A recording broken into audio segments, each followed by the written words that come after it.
కీర్తి లా classes కి అందరికి welcome అండి. జూలై 1వ తేదీ నుంచి అమల్లోకి రాబోయేటువంటి కొత్త చట్టాల గురించి తెలుసుకున్న ప్రయత్నంలో మనం ఈ క్లాస్ కండక్ట్ చేస్తున్నాం. ఈ రోజు మనం ఐపీసీ స్థానంలో ఇండియన్ పీనల్ కోడ్ స్థానంలో కొత్తగా వస్తున్నటువంటి భారతీయ న్యాయ సంహిత అనే చట్టం గురించి మనం తెలుసుకుందాం. సరిగా క్లాస్లోకి వెళ్ళిపోదాం. ఇంకా కొత్తది పాతది కంపారిజన్ మీకు ఇక్కడే ఉంటుంది కాబట్టి మళ్ళీ కొత్తగా నేర్చుకునేది ఏమీ అవసరం లేదు. ఈ బుక్ లో కరెస్పాండింగ్ ప్రావిజన్ ప్రీవియస్ ఉన్నది ఈ బుక్ లో ఉంటుంది కాబట్టి మీకు కనిపిస్తాం. సరే, number 1 short title commencement of application. Short title అంటే ఈ చట్టం పేరు ఏంటి అన్నప్పుడు this act may be called the Bharatiya Nyaya Sanhita 2023. ఇప్పటి నుంచి ఇండియన్ పీనల్ కోడ్ అనేది 1వ తేదీ నుంచి పాత కేసులకు అది వర్తిస్తుంది, కానీ కొత్త కేసులు మనకి భారతీయ న్యాయ సంహిత అని దాని కిందనే బుక్ చేయాలి. దాని కిందనే అదంతా దానికి సంబంధించినవే నేరాలు అని అమల్లోకి వస్తాయి ఆ సెక్షన్స్. సరే, we shall come into force on such date as the central government may by notification in the official gazette appoint and different dates may be appointed for different provisions of the సంహిత. ఇది అప్పటి నుంచి అమల్లోకి వస్తుంది. Central government notification ద్వారా ఇస్తుందని చెప్పారు. ఆ notification ఇచ్చారు. దాని ప్రకారం ఇది 1 జూలై 2024 ఆ రోజు నుంచి ఇది అమల్లోకి వస్తుంది. ఎక్సెప్ట్ ది ప్రావిజన్స్ ఆఫ్ ఒక సింగిల్ సెక్షన్ 106 అనుకుంటాను, అది తప్ప మిగతావన్నీ ఆ రోజు నుంచి అమల్లోకి వస్తాయి. 3. Every person shall be liable to punishment under this Samhita and not otherwise for every act or omission contrary to the provisions thereof of which he shall be guilty within India. ఎవరన్నా కానీ ఇక్కడ మీరు ఇది బాగా గుర్తు పెట్టుకోవాలి. Every person అంటే ఎవరన్నా కానీ, అతను ఇండియాకి చెందినవాడు కావచ్చు, వేరే దేశస్తుడు కావచ్చు, ఎవడన్నా కానీ ప్రపంచంలో ఎవడన్నా కానీ shall be liable to punishment under this Sanhita. ఈ చట్టం కింద shall be liable to punishment under this Sanhita అంటే ఈ చట్టం కింద వాళ్ళు శిక్షార్హులు అవుతారు. ఎప్పుడు ఈ చట్టం కిందనే శిక్షార్హులు అవుతారు తప్ప వేరే రకంగా కాదు. దేనికోసం అంటే for every act or omission. రెండు ఉంటాయి. ఒక పని చేయడం కానీ ఒక పని చేయకుండా ఉండడం కానీ అఫెన్స్ అవుతుంది. కొన్ని పనులు చేస్తే నేరం, కొన్ని పనులు చేయకుండా ఉంటే నేరం. ఒక పని చేయడం కానీ ఎవరి యాక్ట్, ప్రతి పని ఏదైనా సరే పని యాక్ట్ కానీ ఒమిషన్ కానీ ఎలా చేయాలి అంటే contrary to the provisions of thereof. అంటే ఈ భారతీయ న్యాయ సంహితకు వ్యతిరేకంగా విరుద్ధంగా ఏదైనా సరే ఒక పని చేసినా ఒక పని చేయకుండా మానుకున్నా అతను శిక్షార్హుడు అవుతాడు. ఎవ్రీ పర్సన్, ఏ పర్సన్ అయినా సరే అనమాట. Of which he shall be guilty with in India అంటే ఇండియా పరిధిలో ఎవరైనా ఉండి నేరం చేయని వాళ్ళు ఈ చట్టం కింద శిక్షార్హులు అవుతారు అని చెప్పేసి. అంటే నేరం చేయడం అంటే ఏంటంటే ఆ ప్రిస్క్రైబ్ చేయనటువంటి ఏదైనా పని, ఈ పని చేస్తే నేరం అని కానీ, ఈ పని చేయకుండా ఉంటే నేరం అని కానీ చెప్పబడి ఉంటుందో ఆ రకంగా చేస్తే వాళ్ళందరూ ఈ చట్టం కిందనే శిక్షార్హులు అవుతారు. అండ్ నాట్ అదర్వైజ్ అని చెప్పేసి ఐపీసీ కిందనే శిక్ష పడాలి అని చెప్పేసి మనకు ఇక్కడ చెప్పారంట. నాట్ అదర్వైజ్ అంటే సింపుల్ గా ఆ 3వ సెక్షన్ కింద అదే అనమాట. సెక్షన్ 1 లో వచ్చేసి ఇచ్చారు short title commencement application. Title ఏంటి, కమెన్స్మెంట్ ఎప్పుడు, ఎవరికి అప్లై అవుతుంది అన్నది ఇచ్చారు. సరే, 4 మీకు ల్యాండ్ మార్క్ జడ్జిమెంట్ కూడా ఇక్కడే ఉంది. పైన చూసారు కదా, మనం SC 0043/1957 అన్నారా, అది మీరు క్లిక్ చేస్తే మీకు ఆ జడ్జిమెంట్ ఓపెన్ అవుతుంది. సరేనా? Hello, okay sir. Okay sir. Okay. మీకు బుక్ సప్లై చేశాను, దాంతో క్లిక్ చేస్తే చాలు మీరు జడ్జిమెంట్ ఇలా ఓపెన్ అవుతుంది. అయింది కదా? అవుతుంది సార్. అవుతుంది సార్.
సార్ వాయిస్ రావట్లేదు సార్.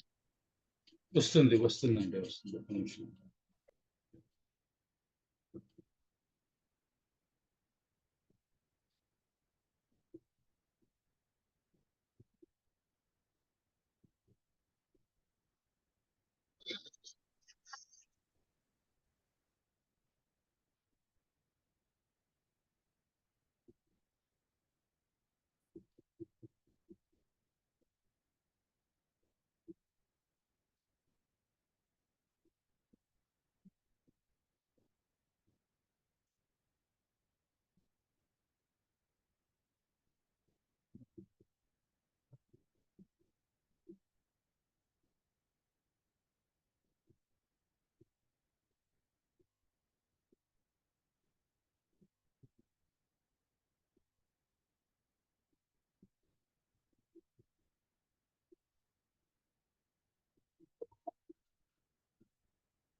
ఫోర్ వచ్చేసి any person liable by any law for the timing in force in India.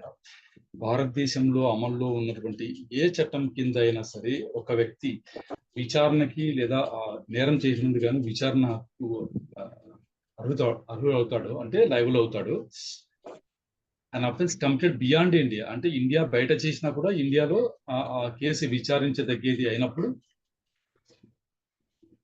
Shall be dealt with according to the provisions of the Samhita for any act committed beyond India in the same manner as if such act had been committed with India. అంటే దీని కింద శిక్ష పడేది ఏదైనా సరే ఉన్ని India బయట చేస్తున్నా సరే ఇండియాలో చేసినట్టుగానే భావిస్తూ అతనికి విచారణ జరపడం అంటూ జరుగుతుంది అన్నమాట.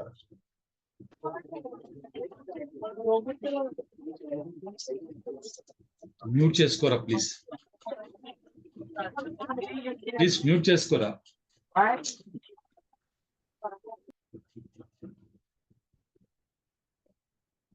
The provisions of the Samhita shall also apply to any offence committed by ఈ సంహిత యొక్క ఈ చట్టం యొక్క ప్రావిజన్స్ మిగతా నేరాలకు కూడా అప్లై అవుతాయి. ఎప్పుడు ఏ సందర్భాల్లో అప్లై అవుతాయంటే కింద ఇచ్చారు ఎవరెవరికి అని చెప్పేసి. Any offence committed by any citizen of India in any place without and beyond India. అంటే సిటిజన్ ఆఫ్ ఇండియా అంటే భారతదేశ పౌరుడై ఉంది, in any place without and beyond India అంటే ఇండియా బయట చేసినా కూడా అతనికి పనిష్మెంట్ ఈ చట్టం ప్రకారమే పోతుంది. వితౌట్ అంటే ఇది, విత్ ఇన్ అంటే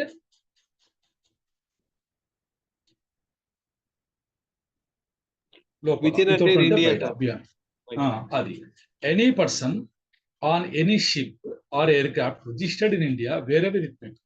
ఇండియాలో రిజిస్టర్ అయిన షిప్ లేదా ఎయిర్ క్రాఫ్ట్ అవి ఎక్కడ ప్రపంచంలో ఎక్కడన్నా ఉన్ని దానిపైన ఆ షిప్ లో ఉన్నప్పుడు లేదా ఎయిర్ క్రాఫ్ట్ లో ఉన్నప్పుడు అఫెన్స్ కమిట్ చేస్తే ఈ ప్రావిజన్సే వర్తిస్తాయి, ఈ సంహితలో ఉన్న ప్రావిజన్సే వర్తిస్తాయి.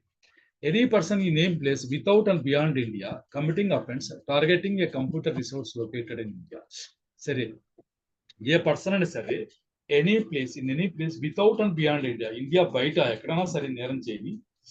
ఎలాంటి నేరము అంటే committing offence targeting A computer resource located in ఇండియాలో ఉన్నటువంటి ఒక కంప్యూటర్ రిసోర్స్ టార్గెట్ చేస్తూ ఏదైనా నేరం చేశాడు అనుకోండి, వాడికి కూడా ఈ సంహిత యొక్క ప్రావిజన్స్ ప్రకారమే శిక్షించడం జరుగుతుంది అనమాట. Explanation. In this section, each section, the word offense includes every act committed outside India, which, if committed in India, would be punishable under this act. మరి ఇండియా బయట చేసినటువంటి ఏ పనైనా సరే, ఒకవేళ అదే పని ఇండియాలో చేస్తే పనిషబుల్ అయ్యేటట్టుంటే అది కూడా ఆఫెన్స్ అవుతుంది. ఆ పని నువ్వు ఇండియా బయట చేసినా కూడా ఇండియాలో ఆ పని చేస్తే ఎలాంటి శిక్ష పడుతుందో అలాంటిది నీకు పడుతుంది. అది ఎక్స్ప్లెనేషన్ ఇచ్చారు.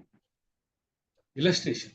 మీకు ఇది ఈజీగా అర్థం చేసుకోవడానికి అప్పట్లో ఇది రాసిన వాళ్ళు ఇలస్ట్రేషన్స్ అని రాశారు. ఈ ఇలస్ట్రేషన్ చదవడం వల్ల మనకి సెక్షన్ లో ఉన్నటువంటి ఏదైతే తాత్పర్యం ఉందో అది ఈజీగా మనకు అర్థమవుతుంది. ఎగ్జాంపుల్స్ అనమాట. అంతే.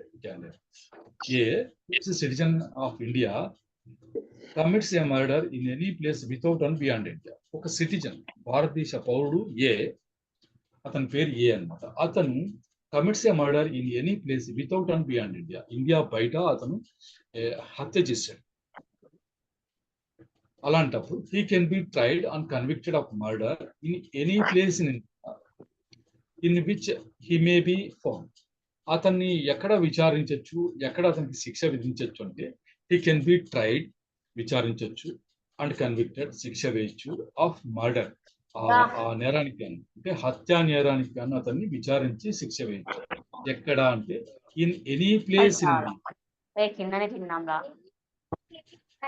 అద్దె వేసుకుందామనా, ఏం కాదురా, వాళ్ళ కొడుకు లేడు అంటే ఎవరైనా చెప్పరా వాళ్ళకి? దయచేసి మ్యూట్ చేసుకోరా ప్లీజ్. లక్ష్మి గారు అన్మ్యూట్ చేయండి మేడం.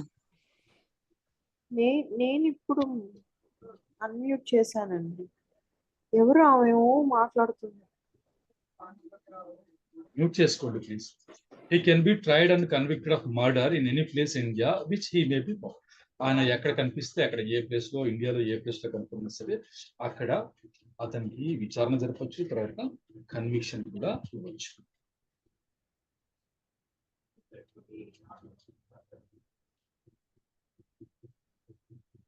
అయిందా? అదే ఆరుకు వచ్చేస్తుంది. 5 అయిపోయింది కదా, 6కు వచ్చేస్తే nothing in this section Sanhita shall affect the provisions of any act for punishing mutiny and desertion of officers, soldiers, sailors or airmen in the service of the government of India or the provisions of any special or local law. ఇది వేటికి వర్తించదు, ఏ provisions affect చేయదు అంటే any act for punishing mutiny and desertion of officers, soldiers. Mutiny అంటే తెలుసు కదా, mutiny అంటే తెలుసు కదా మీకు. మ్యూటినీ అంటే సెర్చ్ చేయండి. తిరుగుబాటు అని వస్తుందా, ఏమన్నా సైనిక తిరుగుబాటు అని వస్తుందా చూడండి. అదే సార్. అది తర్వాత desertion of officers, soldiers, sailors or airmen. కొంతమంది ఆర్మీలో పనిచేస్తుంటారు, వదిలేసి వచ్చేస్తారు, దాన్ని డెజర్షన్ అంటారు. వాళ్ళని పనిష్ చేసేదానికని కొన్ని చట్టాలు సపరేట్ గా ఉంటాయి, కోర్ట్ మార్షల్ అవి ఉంటాయి. వాళ్ళకి ఈ ప్రావిజన్స్, ఆ చట్టాలని ఏమి అఫెక్ట్ చేయవు, ప్రభావితము చేయవు అని చెప్పి చెప్తున్నారు. గవర్నమెంట్ ఆఫ్ ఇండియా సర్వీస్ లో ఉన్నటువంటి సైలర్స్ కానీ, ఎయిర్మెన్ కానీ, సోల్జర్స్ కానీ, ఈ ఆఫీసర్స్ కానీ డెజర్షన్ చేసినా లేదా వాళ్ళు మ్యూటినీ చేసినా కూడా దానికి కూడా వర్తించదు. తర్వాత or the provisions of any special or local, ప్రత్యేకమైన చట్టానికి కానీ, లోకల్లా ఏదన్నా స్థానిక చట్టం ఉంటే ఆ చట్టంలో ఉన్న ప్రావిజన్స్ కూడా ఇది ఎటువంటి ఇది హాని కలిగించదని అనుకోండి. అఫెక్ట్ అంటే ప్రభావితం అయితే చూపదు. అదే ఇది అనమాట. దాని మీద దీని ప్రభావం ఏమీ ఉండదు. ఒకవేళ స్పెషల్ లా ఉందనుకోండి అదే నిలుస్తుంది, లోకల్ లా ఉంటే అదే నిలుస్తుంది. వాటిని ఈ సంహిత అయితే ఎటువంటి పరిస్థితుల్లో అఫెక్ట్ చేసేటువంటి ఇదే ఉండదు అని చెప్పేసి అందులో రాసి ఉంటారు.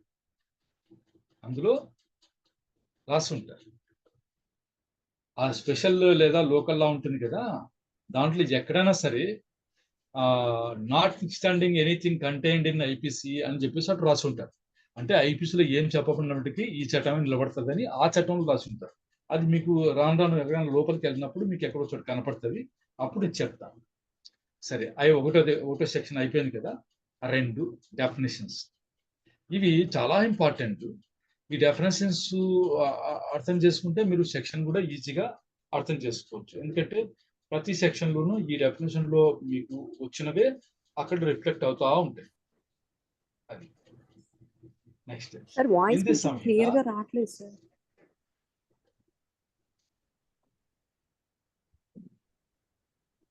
ఎవరికైనా ప్రాబ్లం ఉందా అట్లే వాయిస్ గురించి?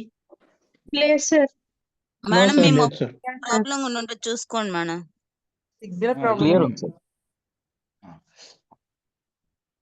చాట్ లో 2:1 పెట్టేసి కొంతమంది. 2:1 act denotes as well a series of acts as a single act. ఒక యాక్ట్ అంటే ఒక పని యాక్ట్ అన్నప్పుడు, యాక్ట్ అంటే చట్టం అని కాదు, యాక్ట్ అంటే ఒక పని చేయడం యాక్ట్ అన్నమాట. Denotes as well a series of acts as a single act అంటే అర్థం ఏంటి? సిరీస్ ఆఫ్ యాక్ట్స్ అంటే కంటిన్యూస్ ప్రాసెస్ ఉండేది, కంటిన్యూస్ యాక్ట్. ఒకడిని ఒక కట్ట తీసుకొని కొట్టాడు, ఒక దెబ్బ కొట్టాడు, అది యాక్ట్. ఒక 10 దెబ్బలు కొట్టాడు, అవన్నీ సిరీస్ అంటే కలిసి సింగిల్ యాక్ట్ అవుతుంది. అంతే, అర్థమైందా? ఓకే Yes, సార్. sir. Yes sir. Next animal. Animal means any living creature other than a human being. మరి మానవుడు కాకుండా, హ్యూమన్ బీయింగ్ కాకుండా మిగతాది లివింగ్ క్రీచర్ ఏదైనా సరే యానిమల్ అని అంటున్నారు. అయిందా? యానిమల్. చైల్డ్, ఇది కొత్తగా వచ్చింది. Child means any person below the age of 18 years. Child అంటే ఎవరంటే any person below the age of 18 years respect of gender. అయిందా? చైల్డ్ అంటే ఎవరు? అండర్ 18 బిలో 18 years ఉండేవాడు. బిలో 18 years మగ కానీ ఆడవాళ్ళు కానీ ఇద్దరు అనమాట. జెండర్ తో సంబంధం లేదు, ఎనీ పర్సన్ అన్నారు కాబట్టి. మరి కౌంటర్ ఫీట్ అంటే ఏంటి? మామూలుగా మీకు తెలిసి ఉంటుంది. కౌంటర్ ఫీట్ కాయిన్స్ అంటారు కదా. కౌంటర్ ఫీట్ చేయడం అంటే Duplicate. ఏంటి అంటే అసలుకి Duplicate. డూప్లికేట్ కాదు, అసలుకి నకిలీ, అసలుకి అసలులాగా ఉండే నకిలీ చేయడం అనమాట. ఏ పర్సన్ ఈ set to counter feet who causes one thing to resemble another thing. అంటే ఒక దీనిలాగా ఉండేలాగా, one thing to resemble another thing, చూస్తే రెండు ఒకటేలాగా అనిపించే విధంగా చేస్తే కాజెస్ అన్నమాట. చేస్తే అది కూడా ఎందుకు చేస్తాడు ఆయన? Intending by means of that resemblance, అలా దాన్ని చూడడం వల్ల టు ప్రాక్టీస్ డిసెప్షన్, మోసగించే దానికోసం వాడు ఆ కౌంటర్ ఫీట్ చేసి ఉండాలి. Or knowing to be likely that deception will thereby be practised. మళ్ళీ ఇలా నకిలీవి తయారు చేయడం ద్వారా ఇతరులను డిసీవ్ చేయొచ్చు అనే ఇంటెన్షన్ తో అతను చేస్తేనే అది కౌంటర్ ఫీట్ ఉంటుంది. అయిందా? Okay sir. కౌంటర్ ఫీట్ అంటే ఊరికే కౌంటర్ ఫీట్ చేస్తే కాదు, అది ఏ ఉద్దేశంతో చేసి ఉండాలి? ఇంటెండింగ్, ఇవి ఇంగ్రీడియంట్స్ అంటారు, ఒక అఫెన్స్ లో ఉన్నటువంటి ఇంగ్రీడియంట్స్ అంటారు. ఇంటెండింగ్, అతని ఉద్దేశం ఏమై ఉండాలి? By means of that resemblance, అలా ఒకదాన్ని పోలి ఒకటి ఉండడం, తయారు చేయడం వల్ల అతని ఉద్దేశం ఉండాలి టు ప్రాక్టీస్ డిసెప్షన్, మోసాన్ని అతను ప్రాక్టీస్ చేసేదాని కోసం ఉండాలి. అంటే దీన్ని ఉపయోగించి అతను ఇది అసలు బదులు నకిలీ ఇచ్చేసి ఏదైనా సరే ఇతరులను మోసం చేసే ఉద్దేశంతో చేస్తుండాలి. ఇంటెన్షన్ ఉండాలి. లేదా knowing to be likely that, అంటే అది ఇలా మోసం చేయొచ్చు అని అతనికి తెలిసి కూడా ఉంటే చాలు. Deception will thereby be practise, చేయొచ్చు అన్న నాలెడ్జ్ ఉన్నా సరే అతను కౌంటర్ ఫీట్ చేసినట్లే లెక్క. కౌంటర్ ఫీట్ అంటే నకిలీవి చేయడం. ఇవి కౌంటర్ ఫీట్ మామూలుగా దేనికి చేస్తారు? మామూలుగా మనం అనుకునే దాంట్లో కౌంటర్ ఫీట్ దేనికి చేయొచ్చు? Coins, currency notes, currency, documents కూడా డాక్యుమెంట్స్ ఫోర్జరీ చేసేదానికి వస్తుంది. కౌంటర్ ఫీట్ మనకు పాత దాంట్లో 489 అక్కడ దగ్గర వస్తాయి అఫెన్సెస్. అప్పుడు కూడా మీరు 3-4 సెక్షన్లు ఉన్నాయి, అవి సేమ్ డిటో ఉన్నట్లే ఉంటాయి. కానీ దాంట్లో ఉన్న తాత్పర్యం చదివినప్పుడు మనం ఆశ్చర్యపోతాం. అదే మన క్లాస్ ఆఖరిలో చెప్తాను మీకు. ఇంత తేడా ఉంటుందా మనకు అనిపిస్తుంది, రాసేవాళ్ళు అంత ఇదిగా రాసుంటారు. సరే, explanation. It is not essential to counterfeiting that imitation should be exact. మరి మక్కి ఉండవసరంలా, అలా అగిపిస్తే చాలు. మక్కి అంటే ఇంకా డిట్టో యాజ్ ఇట్ ఈస్ మనం ఉందనుకోండి, అప్పుడు కౌంటర్ ఫిట్ అని ఎలా కనుక్కోగలుగుతాం? అసలు నకిలీ ఒకటే విధంగా ఉంటే తేడా ఉండాలి కదా. Yes sir. తేడా ఎక్కువ చోట ఉంటది కదా. మనం నకిలీ అని ఎలా చెప్పగలుగుతాం? ఒరిజినల్ అయితే ఇలా ఉండాలి, ఇది కాదు కాబట్టి ఇది నకిలీ అని అంటాం. అలా ఉండడానికి it is not essential to counterfeiting that the imitation should be exact. Correct గా ఇమిటేషన్ అలా ఉండాలి అన్న ఇదేమిటి ఎసెన్షియల్ కాదు. అలా ఉండనవసరం లేదు. అలా ఉండకున్నా సరే అది కౌంటర్ ఫిట్ అని చెప్పొచ్చు మనం అని చెప్పేసి. Next explanation 2. When a person causes one thing to resemble another thing and the resemblance is such that a person might be deceived thereby, it shall be presumed until the contrary is proved sir that the material person display so కావట్లేదు causing sir. వాడికి రోగం కూడా అడగచ్చు అంతేనా?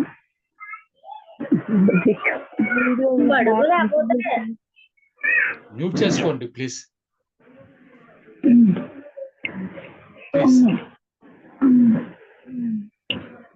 మహాలక్ష్మి గారు please mute చేసుకోరా అండి please. దయచేసి అసలు ఇక్కడ ఈ ఒక్క గ్రూప్ లో సార్ నిజంగా చెప్తున్నాను, ఎన్ని సార్లు చెప్పినా కూడా ఎందుకు వినరు ఏంటో. అందరం మళ్ళీ అడ్వకేట్స్ అంతా ఎడ్యుకేషన్.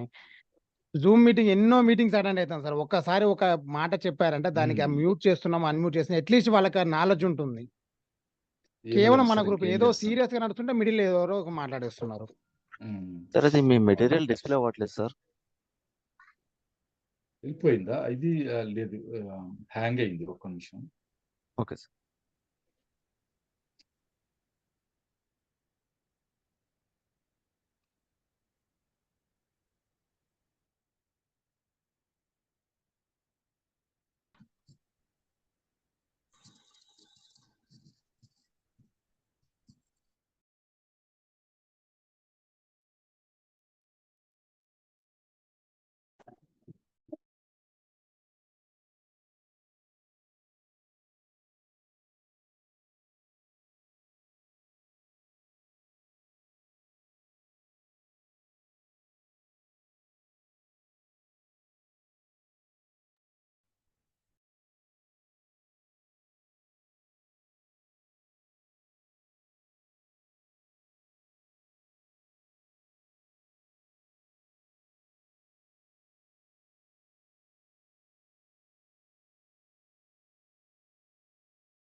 నేను క్లోజ్ చేసి మళ్ళీ ఓపెన్ చేయనా? ఇది హ్యాంగ్ అయింది. Okay sir. Okay okay sir చేయండి. Okay sir. Sir. Okay sir.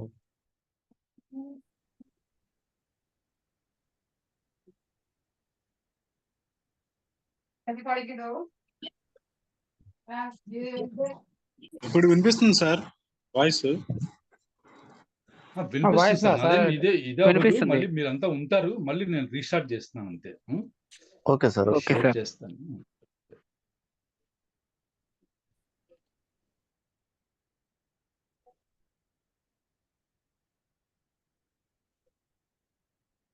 దయచేసి మ్యూట్ చేసుకోండి ప్లీజ్. ఇది మనకే ఇబ్బంది కదా.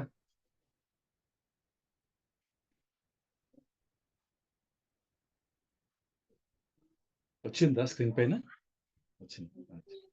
వచ్చింది సార్. ఎక్స్ప్లెనేషన్ 2 వచ్చేసి when a person causes one thing to resemble another thing, అలా ఒకదాన్ని పోలి ఇంకోటి చేశాడు అనుకోండి, and the resemblance is such that a person might be deceived thereby, దాని వల్ల ఎవరైనా సరే వ్యక్తి మోసగించబడచ్చు అనేటువంటి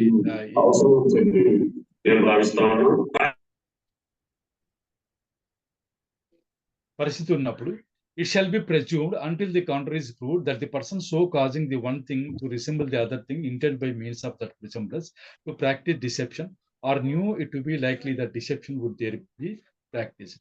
అలా అనిపించింది అనుకోండి, ఎలా ఉంది అంటే అతను తయారు చేసింది ఎలా ఉందంటే ఎవరైనా సరే దాని వల్ల మోసపోయేటువంటి అవకాశం ఉంది అని అనిపించినప్పుడు ప్రిజంప్షన్ ఏముంటది?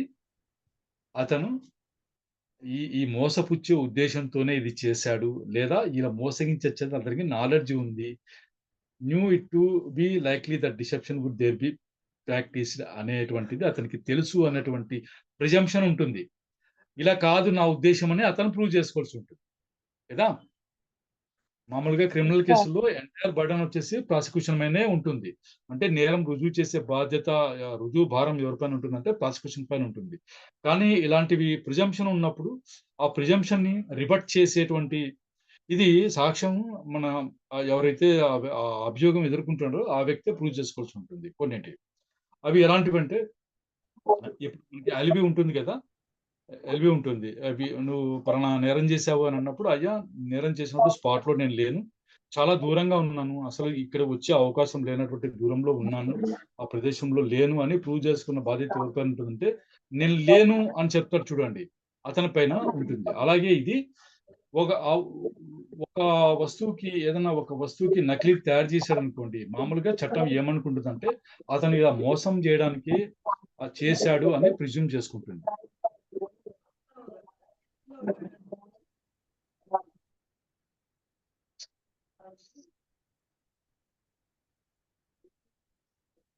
అది ఎక్స్ప్లెనేషన్ 2 అన్నారు.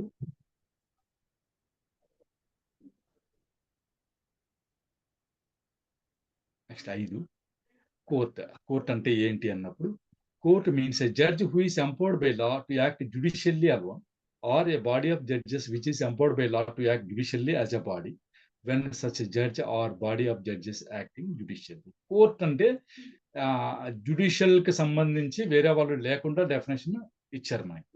కోర్ట్ అంటే ఏమన్నారు, a judge who is empowered by law to act judicially alone. Judicial గా మాత్రమే, అలోన్ అంటే జ్యుడిషియల్ గా మాత్రమే యాక్ట్ చేయడానికి ఎంపవర్మెంట్ ఇవ్వబడిన, పవర్ ఇవ్వబడినటువంటి జడ్జిని కోర్ట్ అని అనుకోవాలి. లేదా or a body of judges which is empowered by law to act judicially as a body. మొత్తం బాడీగా కలిసి, అంటే మనకు ఇవి ఉంటారు, ఇద్దరు ముగ్గురు కలిసి జడ్జెస్ ఉంటారు కదా, అవును సార్. దాన్ని బాడీ ఆఫ్ జడ్జెస్ అని అంటున్నారు. అది కూడా కోర్టు కిందనే వస్తుంది. ఎప్పుడు అంటే వాళ్ళు such judge or body of judges is acting judicially, జ్యుడిషియల్గా వాళ్ళు యాక్ట్ చేస్తున్న పని చేస్తున్నప్పుడు వాళ్ళని కోర్ట్ అని అంటారు. అంటే ఇంట్లో కూర్చొని వేరే పని చేసేటప్పుడు వాళ్ళని కోర్ట్ అని అనరు, జ్యుడిషియల్ గా యాక్ట్ చేస్తున్నప్పుడు మటుకే వాళ్ళని కోర్ట్ అంటారు. జడ్జే కావచ్చు, కానీ ఇంట్లో ఉన్నప్పుడు అతను కోర్ట్ కాదు, జ్యుడిషియల్ వర్క్ చేసేటప్పుడు మటుకే అతన్ని కోర్ట్ అని అంటారు. అర్థమైందా? Okay sir. కోర్ట్ అంటే ఏమంటే జడ్జి కానీ బాడీ ఆఫ్ జడ్జెస్ కానీ యాక్టింగ్ జ్యుడిషియల్లీ అనేది ఉండాలి. జ్యుడిషియల్ గా వాళ్ళు యాక్ట్ చేస్తున్నప్పుడు మాత్రమే వాళ్ళని కోర్ట్ అని అంటారు. ఇంతకు ముందు కోర్ట్ ఆఫ్ జస్టిస్ అని ఉండేది, దాన్ని తీసేసి కోర్ట్ అని మటుకే పెట్టారు. ఇక్కడ మీకు కనిపిస్తుంది కదా corresponding clause of previous statutes అని, సెక్షన్ 20 లో కనబడుతుంది. అది నెక్స్ట్ డెత్. డెత్ అంటే ఏంటి అంటే, డెత్ మీన్స్ మేడం చెప్పండి సార్. మీరు నాకు డెఫినేషన్స్ చెప్తున్నారు కదా సార్, మీరు చైల్డ్ చెప్పారు కదా, చైల్డ్ ఇక్కడ నా దగ్గర లేదు సార్. నాకు థర్డ్ ఏముందంటే సబ్సెక్షన్ కౌంటర్ ఫిట్ ఉంది, కోర్ట్ ఏమో 4th లో ఉంది సబ్సెక్షన్, ఇందులో 5th డెత్ వచ్చింది, 6th డిసానెస్ట్ అలా ఉంది సార్. నా బుక్ ఇది ఆర్ట్ పబ్లికేషన్ ఉంది, వేరే తీసుకున్నాను నేను. మీరేమో పబ్లికేషన్ అవును సార్, బుక్ తీసుకున్నాను. పబ్లికేషన్ మేడం ఒక నిమిషం. మీ బుక్ పైన యాక్ట్ నంబర్ 46 అని ఉందా లేదా? కవర్ పేజ్ అంటున్నారా సార్? యాక్ట్ నంబర్ ACT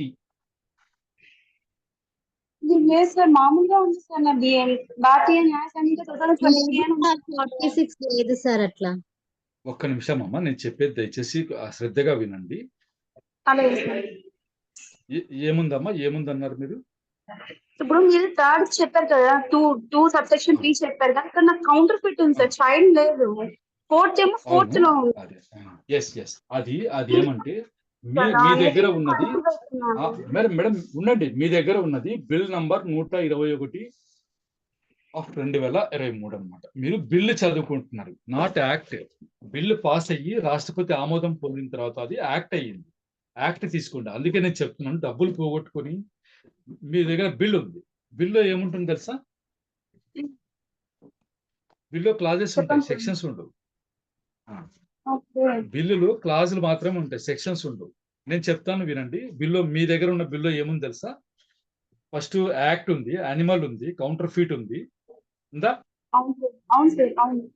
దాని తర్వాత కోర్టు, డెత్, డిజానెస్ట్లీ, డాక్యుమెంట్, అలా 7వది డాక్యుమెంట్ కదా.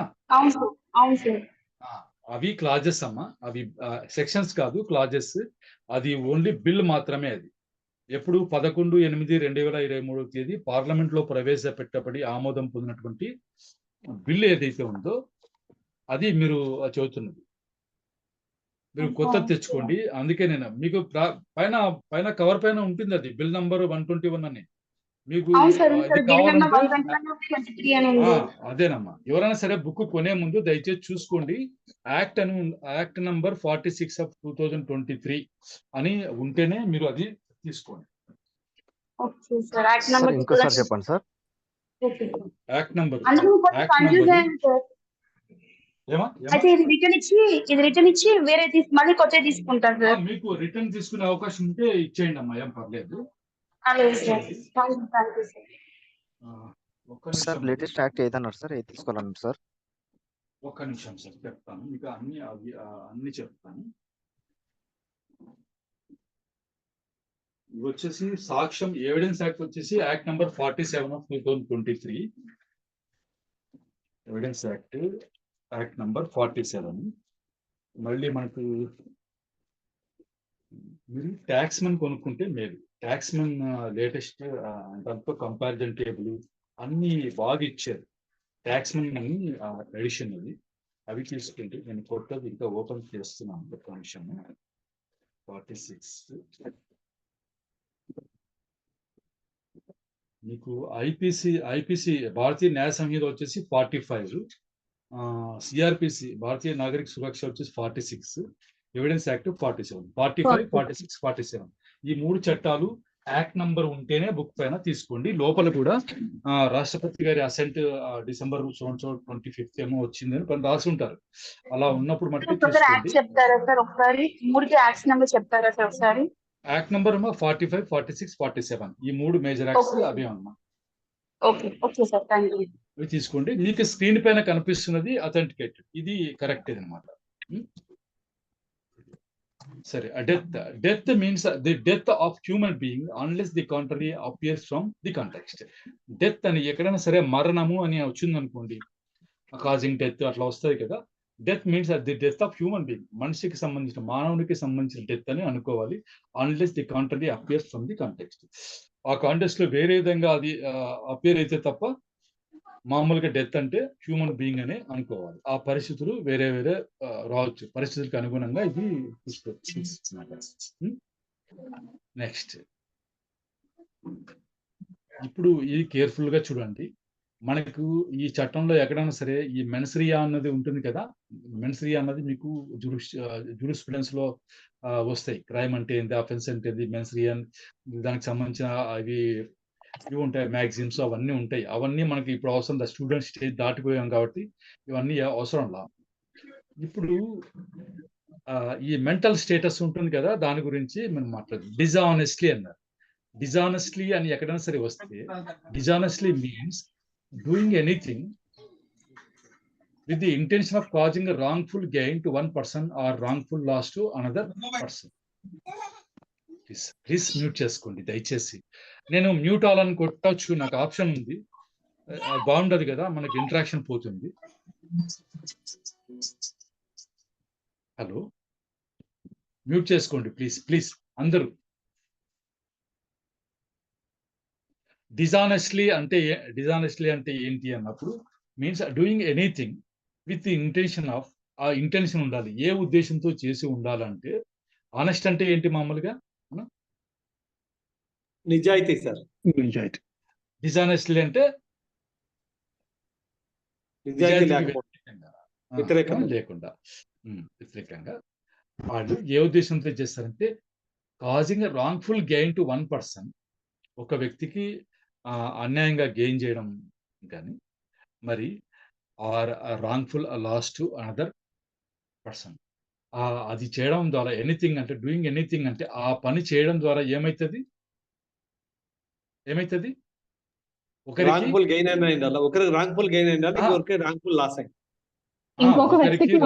అయినా రావాలి, లేదు అంటే ఇంకొకరికి రాంగ్ఫుల్ లాస్ అయి ఉండాలి. అలా ఏ పని చేసినా సరే దాన్ని డిజానెస్టీగా చేయడం అని అంటారు. డిజానెస్టీ అంటే అది meaning. Wrongful gain, wrongful loss. Wrongful loss అంటే మామూలుగా మీరు నష్టం అనుకోవడం సార్ అంతే. అనుకోండి, అది మామూలు లాస్ అవుతుంది. రాంగ్ఫుల్ లాస్ అంటే మీకు నష్టం వేరే వాళ్ళు చేశారనుకోండి, అన్యాయంగా, చట్ట వ్యతిరేకంగా, అది రాంగ్ఫుల్ లాస్ అవుతుంది. అంటే మీ మెడలో ఉన్నటువంటి ఇది ఎవరన్నా ఎత్తుకోవాలనుకోండి, మీకు రాంగ్ఫుల్ గా లాస్ జరుగుతుంది. అదే మీరే చేస్తారనుకోండి, మీకు లాస్ మాత్రం జరుగుతుంది. అలా అన్నమాట. ఇది మనం సెక్షన్ చదువుకున్నప్పుడు ఇంగ్రీడియంట్స్ అంటామా? ఇంగ్రీడియంట్స్ అంటే తెలుసు కదా, ఇంగ్రీడియంట్స్ అంటే Yes, sir. Yes, sir. Ingredients ఐపీసీలో కానీ ఇంకో దేంట్లోనే సరే, ఏదైనా సరే ఒక అఫెన్స్ కి డెఫినేషన్ ఇచ్చారంటే దాంట్లో ఇంగ్రీడియంట్స్ ఉంటాయంటే ఏమేమి చేస్తే ఈ నేరం మనకు మేడ్ అవుట్ అవుతుంది, ఈ అఫెన్స్ మేడ్ అవుట్ అవుతుంది అంటే ఏమేమి చేయాలన్నది ఇంగ్రీడియంట్ ఉంది. మనం నాన్ వెజ్ తినని వాళ్ళు పట్టించుకోవద్దండి. మనం చికెన్ బిర్యానీ చేయాలనుకున్నాం. చికెన్ బిర్యానీలో మామూలుగా ఇంగ్రీడియంట్స్ అంటే ఏమేమి చెప్తాం మనం? మసాలా చెప్తాం సార్. కావలసిన పదార్థాలు ఏమేమి ఉండాలమ్మా? అంటే చెక్క, లవంగ, ఇలాచి అలాగా. బాస్మతి చికెన్ రైస్, ఉండద్దా? అల్లం వెల్లుల్లి పేస్ట్, ఉప్పు, కారం అట్లా. ఇంకా చికెన్ ఉండద్దా? చికెన్ ఉండాలి కదా. చికెన్ కూడా ఉండాలి. Main ingredient chicken. చికెన్ ఉండాలి, బాస్మతి రైస్ కానీ మామూలు రైస్ కానీ అది ఉండాలి, అల్లం వెల్లుల్లి పేస్ట్, కారం, ఉప్పు, మీరు చెప్పిన అన్ని అలా అవన్నీ ఉంటేనే అది చికెన్ బిర్యానీ అనబడుతుంది. అలాగే ఒక నేరం గురించి ఏదైనా డెఫినేషన్ చెప్పారంటే అందులో ఉన్న అన్ని ఇంగ్రీడియంట్స్ సాటిస్ఫై అయితేనే అది ఆ నేరం జరిగినట్లు లెక్క. అందులో ఒక్కటి మిస్ అయినా అది offence is not made out అని మనం వాదించేటువంటి అవకాశం ఉంది. అంటే ఈ అఫెన్స్ జరిగిందని నిర్ధారించడానికి కావాల్సినటువంటి అంశాలు ఇవన్నీ ఉన్నాయి. ఇందులో ఏ ఒక్కటి మనకు లేకపోయినా సరే నేరం జరగలేదు, నేరం చేయలేదు అని మనం వాదించాల్సి ఉంటుంది. క్రిమినల్ కేసుల్లో ఏమవుతుందంటే ఏదైనా సందర్భం వచ్చినప్పుడు ఆ రెండు వ్యూస్ పాసిబిలిటీ ఉన్నప్పుడు, అంటే రెండు రకాలైనటువంటి ఇది తీసుకునే పాసిబిలిటీ ఉన్నప్పుడు అక్యూజ్డ్కి బెనిఫిట్ ఏదైతే ఉంటుందో ఆ వ్యూ మటుకే కోర్టు తీసుకోవాలి. ఆ బెనిఫిట్ ఆఫ్ డౌట్ వచ్చేసి అక్యూజ్డ్కి ఇవ్వాలి, విడిచిపెట్టాలి వాడిని అని చెప్పేసి మనం సూత్రం, అది న్యాయ సూత్రం అదనమాట.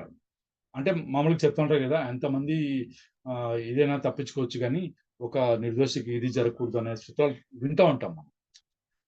కాబట్టి దీంట్లో వచ్చేసి ఎప్పుడైనా సరే క్రిమినల్ కేసుల్లో చార్జ్ వచ్చేసి అఫెన్స్ చేశాడు అన్నటువంటి ఆరోపించినటువంటి నేరం ఏదైతే ఉందో అభియోగం, అది beyond all reasonable doubt prove కావాలి. It must be proved beyond all reasonable doubt. అంటే ఒక చిన్న అవకాశం కూడా ఉండకూడదు, డౌట్ పడడానికి చిన్న మనకు మార్జిన్ కూడా ఉండకూడదు అనమాట. అంటే కంప్లీట్ గా అది ప్రూవ్ అవుతేనే అప్పుడు మనకు ముద్దాయికి శిక్ష వేసేటువంటి అధికారం అయితే ఉంది. ఇది పాత కాలంలో అంటే మనకు 80s వరకు, మోస్ట్లీ 90s వరకు కొద్దిగా ఎక్స్పీరియన్స్ ఉన్న జడ్జీలు వచ్చేవాళ్ళు, బెంచ్కి ప్రతిదీ వాళ్ళు ఇచ్చేసేవాళ్ళు. ఇప్పుడు వస్తున్న యంగ్ పర్సన్స్ కి ఈ అప్రిషియేషన్ ఆఫ్ ఎవిడెన్స్ అది సరైన తర్ఫీదు లేకపోవడము, అవగాహన లేకపోవడము, ఆ కారణాల వల్ల చాలా మనం సమస్యలు అయితే ఎదుర్కొంటున్నాం.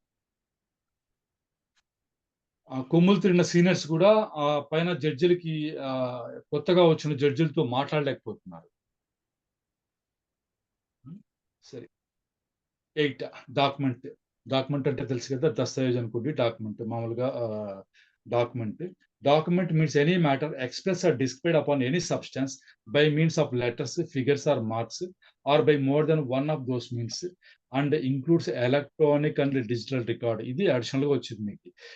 Electronic and digital record intended to be used or which may be used as evidence of that matter. Document అంటే ఏంటి? మీన్స్ అన్నారు కదా ఇక్కడ.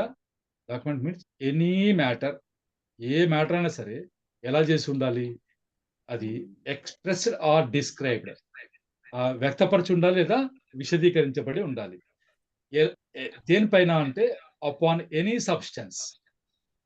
ఎనీ సబ్స్టెన్స్ అంటే ఒక విషయం రాయచ్చు, పేపర్ పైన రాయొచ్చు, గోడ పైన రాయొచ్చు, టేబుల్ పైన రాయొచ్చు, ఇసుక మీద రాయొచ్చు. ఏదైనా ఏ సబ్స్టాన్స్ పైన ఉన్నా సరే అది ఎక్స్ప్రెస్ చేయబడి ఉండాలి, డిస్క్రైబ్ చేయ ఉండాలి. ఎలా అన్నప్పుడు ఎవరో మ్యూట్ చేసుకోరా ప్లీజ్, మళ్ళీ నాకు రీసౌండ్ వస్తుంది.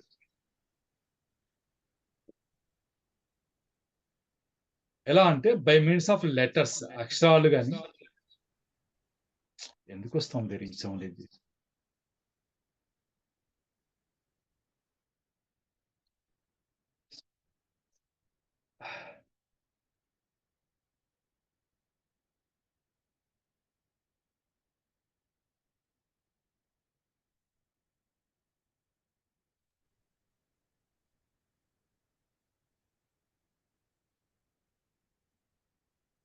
సరే.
రవి గారు, రాజేంద్ర గారు, నివాస్ రెడ్డి, పోతిరెడ్డి గారు,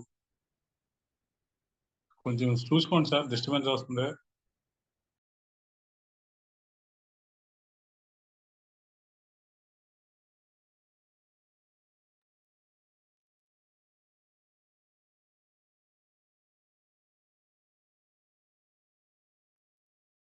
సార్ మీది కూడా మ్యూట్ లో పడిపోయింది సార్, వాయిస్ రావట్లేదు. ఇప్పుడు ఈ డాక్యుమెంట్ అన్నది అర్థమైంది కదా. డాక్యుమెంట్ అంటే ఏంటంటే ఏ మ్యాటర్ అయినా సరే, ఏ సబ్స్టాన్స్ పైన అయినా సరే ఎక్స్ప్రెస్ లేదా డిస్క్రైబ్ చేయబడి ఉండాలి. ఎలా అంటే లెటర్స్ ద్వారా కానీ, అంటే అక్షరాలు కానీ, ఫిగర్స్ కానీ, లేదా మార్క్స్ కానీ, లేదా or by more than one of those means. ఆ మీన్స్ లో ఒకటి కంటే ఎక్కువ త్వరగా, అంటే కొన్ని లెటర్స్ ఉండొచ్చు, కొన్ని ఫిగర్స్ ఉండొచ్చు, లేదా ఫిగర్స్ కొన్ని, మార్క్స్ కొన్ని ఉండొచ్చు. అట్లా ఎట్లయినా సరే అలా ఉన్నప్పుడు includes electronic and digital record అన్నాం. అది డాక్యుమెంట్ అని అంటున్నాం. కానీ ఆ డాక్యుమెంట్ అనే దానికి సంపూర్ణంగా అది డాక్యుమెంట్ ఎప్పుడు అవుతుందంటే, ఎప్పుడవుతుంది? Intended to be used. అది సాక్ష్యంగా ఉపయోగించబడాలన్న ఉద్దేశం ఉన్నప్పుడు మాత్రమే దాన్ని డాక్యుమెంట్ అంటారు. అది మూలకు పడింది అనుకోండి, దాని డాక్యుమెంట్ అనే డెఫినేషన్ కిందికి రాదు. అది సాక్ష్యంగా ఉపయోగించాలా అన్న ఆ ఉద్దేశం ఉండాలి. వాళ్ళు దీన్ని మనం సాక్ష్యంగా ఉపయోగించుకుంటాము అన్న ఉద్దేశంతో తీసుకొచ్చినప్పుడు అప్పుడు మాత్రమే దాన్ని డాక్యుమెంట్ అని అంటాం. అంతవరకు దాన్ని డాక్యుమెంట్ అని అనం. అయిందా? Yes, sir. అంటే అర్థము, ఈ చట్టం ప్రకారం అర్థం ఏంటంటే ప్రతిదీ డాక్యుమెంట్ అని అనరు. Intended to be used or which may be used as evidence of that matter. ఆ మ్యాటర్ అంటున్నాం కదా, మ్యాటర్ రాశారు దానిపైన అని చెప్పేసి ఆ మ్యాటర్ గురించి అది సాక్ష్యంగా ఉపయోగించబడే ఉద్దేశం ఉన్నప్పుడు, లేదా ఉపయోగించబడేటప్పుడు అన్నమాట. Or which may be used.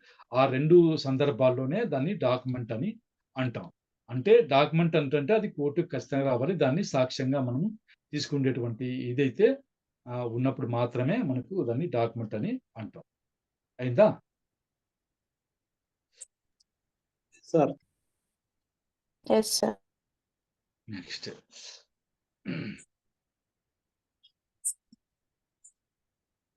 మీకు ఎక్స్ప్లెనేషన్ 1 ఇచ్చారు. ఎక్స్ప్లెనేషన్ చదివితే మనకి ఇంకా బాగా అర్థమవుతుంది. Explanation 1, it is immaterial by what means or upon what substance the letters, figures or marks are formed, or whether the evidence is intended for or may be used in a court or not. ఏమన్నారు? ఏ means ద్వారా లేదా ఏ substance పైన అది ఆ letters, figures, marks రాయబడినవి immaterial అంటే అది సందర్భమే కదా, అసందర్భము, దీంతో పనే లేదు. Or whether the evidence is intended for or maybe use in court or not. దీంతో దీంతో ఏ పని లేదు.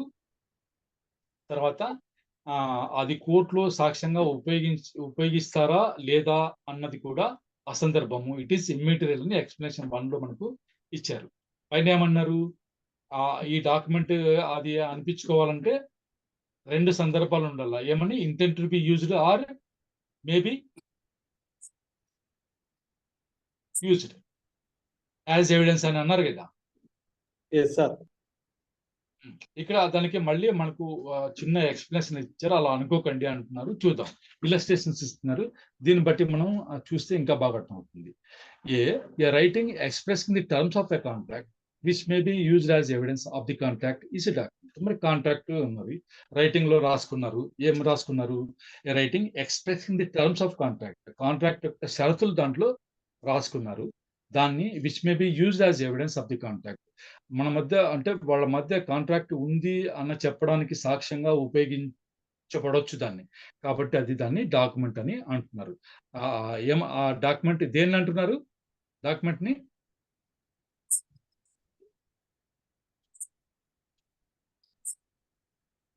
రైటింగ్ ని డాక్యుమెంట్ అంటున్నారు. A writing expressing the terms of a contract, ఆ కాంట్రాక్ట్ యొక్క టర్మ్స్ ని ఎక్స్ప్రెస్ చేసేటువంటి రైటింగ్ ని డాక్యుమెంట్ అని అంటున్నారు. ఈ డాక్యుమెంట్ ని ఏమి ఉపయోగించవచ్చు అంటే which may be used as evidence of the contract, ఆ కాంట్రాక్ట్ ఉంది అన్నదానికి సాక్ష్యంగా ఈ రైటింగ్ ను ఉపయోగించుకుంటున్నారు. కాబట్టి ఆ రైటింగ్ ను మనం డాక్యుమెంట్ అని అంటున్నాం. రైటింగ్ ని ఏమంటున్నాం? డాక్యుమెంట్ అంటున్నాం. ఇది మన పైన డెఫినేషన్ తో సరిపోతుందా లేదా ఒక్కసారి చూద్దాం. అయిందా? సరిపోతుంది sir. Any matter express or described upon any substance అన్నారు కాబట్టి, బై మీన్స్ ఆఫ్ లెటర్స్ అన్నారు కాబట్టి ఇది దీన్ని తృప్తిపరుస్తుంది, సాటిస్ఫై చేస్తుంది. Okay, next. A cheque upon a banker is a document. Cheque రాస్తాం కదా, చెక్ పైన మనం వాడి పేరు రాస్తాం, అమౌంట్ రాస్తాం, అని రాస్తాము. అది కూడా ఎక్స్ప్రెస్ చేసినట్లే కదా, పలానా వాడికి పలానా మొత్తం ఇవ్వండి అని చెప్పేసి ఎక్స్ప్రెస్ చేసి రాసేటువంటి చెక్ కూడా డాక్యుమెంట్ అవుతుంది. మళ్ళీ పవర్ ఆఫ్ అటార్నీ ఉంటుంది, పవర్ పట్టా అంటుంటాం కదా, అది కూడా ఒక డాక్యుమెంట్ అని అనబడుతుంది. A map or plan which is intend to be use or which may be used as evidence is a document. అది మ్యాప్ కానివ్వండి, ప్లాన్ కానివ్వండి, దాన్ని సాక్ష్యంగా ఉపయోగించే ఇంటెన్షన్ ఉన్నప్పుడు లేదా ఉపయోగించబడేటప్పుడు మేబీ యూజ్ యాజ్ ఎవిడెన్స్ అని. ఈ 2 మనకు డెఫినేషన్ లో సాటిస్ఫై అయ్యాయా? ఈ 2 అయినా సార్. ఇంటెంట్ బి యూజ్డ్ వచ్చింది, తర్వాత మేబీ యూజ్డ్ 2 ఇది 2 సాటిస్ఫై అయ్యాయి అన్నమాట. Next, a writing containing directions or instructions it document. మళ్ళీ అక్కడ ఏమనుకున్నాం? లెటర్స్ అనుకున్నాం. లెటర్స్, తర్వాత ఫిగర్స్, తర్వాత ఇంకా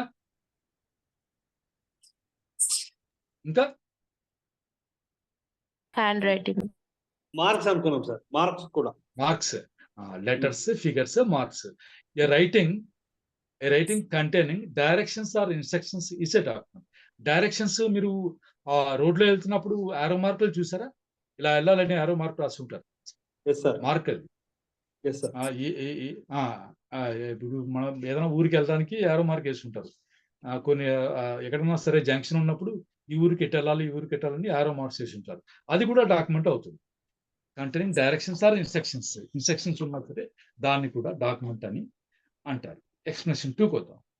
explanation 2, whatever is expressed by means of letters, figures or marks as explained by mercantile or other usage shall be deemed to be expressed by such letters, figures or marks within the meaning of this section, although the same may not be actually expressed. మామూలుగా ఇది ఏమంటారు? Whatever is expressed by means of letters, figures or marks as explained by mercantile or other usage. Mercantile or other usage అంటే వాడుకలో ఇప్పుడు వ్యాపార పరంగా వాడుకలో ఉన్నటువంటిది లేదా మామూలుగా యూసేజ్ లో ఉన్నటువంటిది ఆ రకంగా ఏదైనా సరే ఎక్స్ప్రెస్ చేసినా సరే shall be deemed to be expressed by such letters figures or marks within the meaning of this section although the same may not be actually expressed. వాళ్ళు ఆ రకంగా ఎక్స్ప్రెస్ చేయకపోయినా సరే అవి డాక్యుమెంట్ గా లెటర్స్ ఫిగర్స్ మార్క్స్ ద్వారా రాయబడినట్టుగానే బాగుంటుంది. దీనికి ఎగ్జాంపుల్ మీరు ఏమనుకుంటారు?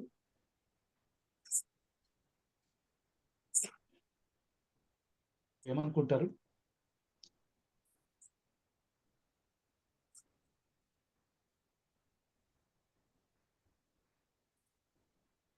సరే, అర్థం కాలేదు కదా, అర్థం కాలేదని మనకు ఇది ఇచ్చారు, అది పక్కన పెడదాం కాసేపు. పైది అర్థం కావాలంటే ఇలస్ట్రేషన్ చేద్దాం. ఏ అనేవాడు ఇక్కడ వ్యక్తి, ఒక వ్యక్తి ఏ అయిందా. writes his name on the back of bill of exchange payable to his order. అతని పేరు ఒక bill of exchange back side రాస్తాడు. రాశాడా? Yes, sir. The meaning of the endorsement as explained by mercantile usage. దాని అర్థం ఏంటో తెలుసా? ఆ meaning అలా పైన వెనకాల పేరు రాస్తే దాని అర్థము as explained by mercantile usage అంటే మామూలుగా వ్యాపారస్తులు వాడుకలో అలా వెనకాల రాస్తే ఏ మీనింగ్ వస్తుందంటే is that the bill is to be paid to the holder. ఆ బిల్ వచ్చేసి ఆ హోల్డర్ అంటే ఎవరి చేతిలో ఉందో వాడు హోల్డర్ ఉంటాడు కదా, వాళ్ళకి పే చేయాలి అని అర్థం. అంటే ఒక bill of exchange back side ఒక వ్యక్తి పేరు రాశారనుకోండి, పేరు రాస్తే మామూలుగా యూసేజ్ ప్రకారం ఉన్నటువంటి వాడుకలో ఉన్నటువంటి వ్యాపార దీని ప్రకారం ఏమని అర్థం? అది is that the bill is to be paid to the holder. ఆ బిల్ ఎవరి చేతిలో ఉంటే వాడికి డబ్బులు ఇవ్వాలని అర్థం. సింపుల్ గా ఇక్కడ ఏం రాశారు? మామూలుగా అతను ఏమైనా ఈ పలానా ఇది అని చెప్పేసి రాయలే కదా, ఊరికే వెనకాల బ్యాక్ సైడ్ ఇది రాశారు. ఇది మనం యూజువల్ గా రాస్తూ ఉంటాం. ఏమని? మీరు చెక్లు ఇష్యూ చేసినప్పుడు వెనకాల సైన్ చేస్తుంటారా చాలా మంది సెల్ఫ్ చెక్లకి? చేస్తాం సార్. చేస్తాం సార్. దాని ఇది యూసేజ్ అనమాట. అంటే మీరు వెనకాల సంతకం చేశారంటే అర్థం డబ్బులు ఇచ్చేదానికి మీరు డబుల్ యాక్సెప్ట్ చేసినట్లే అర్థం చేసుకుంటారు. అది దాన్ని మర్కంటైల్ యూసేజ్ అని అంటారు. బ్యాంక్ దాని ప్రకారము అలా సంతకం చేస్తే అది అని అర్థం. The endorsement is a document. అలా ఎండార్స్మెంట్ అంటే వెనకాల పేరు రాయడం, అది ఎండార్స్మెంట్ అంటారు. దాన్ని డాక్యుమెంట్ అని అనొచ్చు అనమాట. ఆ డాక్యుమెంట్ ద్వారా ఏం తెలుస్తుందంటే పలానా వాళ్ళకి డబ్బులు ఇవ్వమని మనం చెప్పకపోయినా చెప్పినట్లే లెక్క. And shall be construed in the same manner. ఊరికి పేరు వెనకాల మీరు పేరు రాస్తే చాలు, మీరు ఏం రాసినట్లు అర్థం? ఈ మీనింగ్ వస్తుంది. ఈ మీనింగ్ వస్తుంది. కన్స్ట్రూడ్, షెల్ బి కన్స్ట్రూడ్ అంటే ఏమని అర్థం? అలా అర్థం చేసుకోవాలి. ఎలా? In the same manner as if the words, ఈ పదాలు రాసినట్లుగానే అర్థం చేసుకోవాలి. ఏమని? పే టు ది హోల్డర్ అని రాసినట్లే అర్థం చేసుకోవాలా. Or words to that effect had been written over the signatures. Signature మాత్రమే ఉంటది, పైన మీరు ఏం రాసి ఉండరు. కానీ పే ది హోల్డర్ ని మీరు రాసినట్లుగానే భావించుకోవాలి అన్నది మర్కంటైల్ యూసేజ్. అది యాక్చువల్గా మీరు రాయరు పే టు ది హోల్డర్ అని, ఊరికే సైన్ చేస్తారు. మీరు సైన్ చేస్తే చాలు, ఎలా భావించుకుంటారు? పే టు ద హోల్డర్ అని భావించుకోవాలా. అది మర్కంటైల్ యూసేజ్, దాని ప్రకారము అని చెప్పేసి ఉన్నారు. అది కూడా ఏమన్నారు? Although the same may not be actually expressed. మీరు రాయలా పే టు ది హోల్డర్ అని, మీరు రాయలా, ఎక్స్ప్రెస్ చేయలా, ఊరికే ఇది చేశారు. అయినా సరే అది ఆ మీనింగ్ తీసుకోవాలి అని చెప్పేసి అంటున్నారు అనమాట. ఈ ఎక్స్ప్లెనేషన్ 2 మీనింగ్ అయితే ఇది. మళ్ళీ చదివితే మీకు ఈ ఇలస్ట్రేషన్ చదివితే అర్థమవుతుంది. సరిపోయింది అనుకుంటాను. ఎందుకంటే మనం ఎక్కువ చెప్పుకునే అవసరం కూడా లేదు. మీ సిగ్నేచర్ ఉంటే చాలు, డబ్బులు పే చేయమని మీరు అడిగినట్లే లెక్క. అంతే కదా? అంతే సార్. Yes, sir.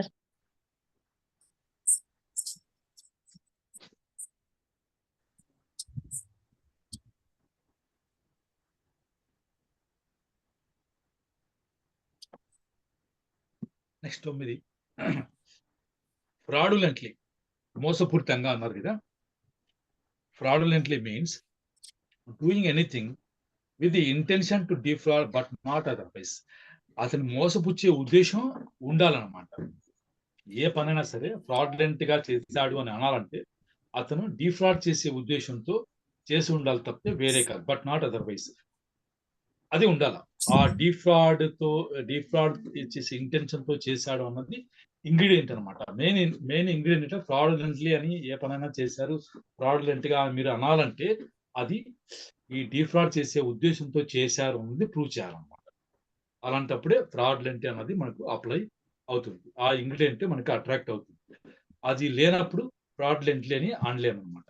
ఇదే మనము ప్రాక్టీస్ లో మనం వాదించి గెలవాల్సింది ఇదే. ఈ ఫ్రాడ్లెంట్లీ అన్నది కాదు, దీంట్లో ఇంటెన్షన్ డిఫ్రాడ్ అన్నది లేదు అన్నది మనం ప్రూవ్ చేయాలి. ఆ విధంగా మీరు కేసు ముందుకు తీసుకెళ్ళాలి. ఒకటి చెప్తాను మీకు. క్రిమినల్ బ్రీచ్ ఆఫ్ ట్రస్ట్ వినుంటారు కదా, criminal breach of trust. Yes sir. Yes sir, 406. విశ్వాసఘాతుకం అంటారు. అంటే నమ్మకాన్ని వమ్ము చేయడము అంటారు.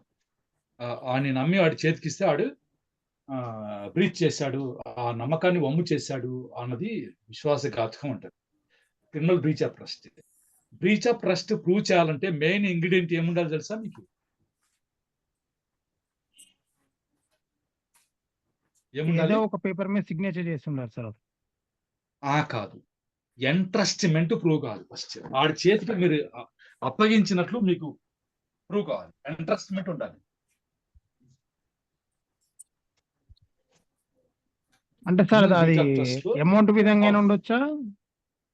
ఏదైనా సరే అతనికి అప్పగించి ఉండాలి, మీరు నమ్మి ఇచ్చి ఉండాలి. ఎంట్రస్ట్మెంట్ ప్రూవ్ కాకుంటే మీరు బ్రీచ్ ఆఫ్ ట్రస్ట్ మీ నమ్మకాన్ని వమ్ము చేయాలంటే అతను మీరు నమ్మి ఏదైనా అప్పగించాలి కదా, అప్పగించింది అతను ప్రూవ్ కాదు. అదే మెయిన్ ఇంగ్రీడియంట్ అనమాట. అవే ఇంగ్రీడియంట్స్ అఫెన్స్ లో వస్తాయి. అది ఓకే సార్. ఇప్పుడు ర్యాష్ అండ్ నెగ్లిజెంట్ డ్రైవింగ్ అన్నారనుకోండి, రెండు ప్రూవ్ కావాలి, ర్యాష్ కావాలి, నెగ్లిజెంట్ రెండు ప్రూవ్ కావాలి. అది అట్లా మీరు ఆ అఫెన్స్ మనం లోపలికి వెళ్ళినప్పుడు ఒక్కొక్క అఫెన్స్ కి డెఫినేషన్ ఇస్తారు కదా, అవన్నీ మనం చదువుకున్నప్పుడు చూద్దాము. సరే, ఫ్రాడ్లెంట్ అంటే ఏంటంటే ఇంటెన్షన్ డిఫ్రాడ్ మటుకు ఉండాలి, ఇంకా వేరే రకంగా అయితే కాదు అని అర్థం. Next 10 gender. ఆ లింగ దాని గురించి వస్తే మనకి the pronoun he and its derivatives are used of any person whether male, female or transgender. Gender అన్నది హీ అంటే చాలు, హీ అండ్ ఇట్స్ డిరైవేటివ్స్. హీతో ఏమేమి వస్తాయి? హిమ్ అవన్నీ వస్తాయి కదా. హీతో ఏమేమి వస్తాయి అంటే అవన్నీ వస్తాయి. వాళ్ళు దాని నుంచి ఉత్పన్నమయ్యేటువంటి అన్ని కూడా are used of any person whether male, female or transgender. వీళ్ళకందరికీ ఇదే జెండర్. హీ అంటే చాలు, ఇవన్నీ మనం అర్థం చేసుకోవాలన్నమాట. ఇక్కడ షీ అని లేదు, హీ అని ఉంది అని ఆడవాళ్ళకు వర్తించదు అన్నదానికి ఉండదు అనమాట, కొన్ని చోట్ల మాత్రమే. Next explanation. ట్రాన్స్జెండర్ అంటే ఎవరు అన్నట్టు. Transgender shall have the meaning assign to it in clause K of section 2 of the transgender persons protection of rights act 2019. ఈ చట్టంలో అక్కడ డెఫినేషన్ లో ట్రాన్స్జెండర్ డెఫినేషన్ ఉంటుంది, అదే ఇక్కడ కూడా వర్తిస్తుంది అని చెప్పేసి చెప్తున్నారు. అంటే ఇక్కడ అడిషనల్ గా ఏమొచ్చింది మనకు? పాతగా ఏముంది? హీ వచ్చేసి మేల్ ఫిమేల్ ఎవరికైనా సరే హీ అని ఉంది. ఇక్కడ కొత్తగా మనకి ట్రాన్స్జెండర్ అయితే మనకు యాడ్ అయ్యింది కొత్తగా. Next good faith. Good faith అంటే ఏంటి అన్నప్పుడు, nothing is said to be done or believed in good faith which is done or believed without due care and attention.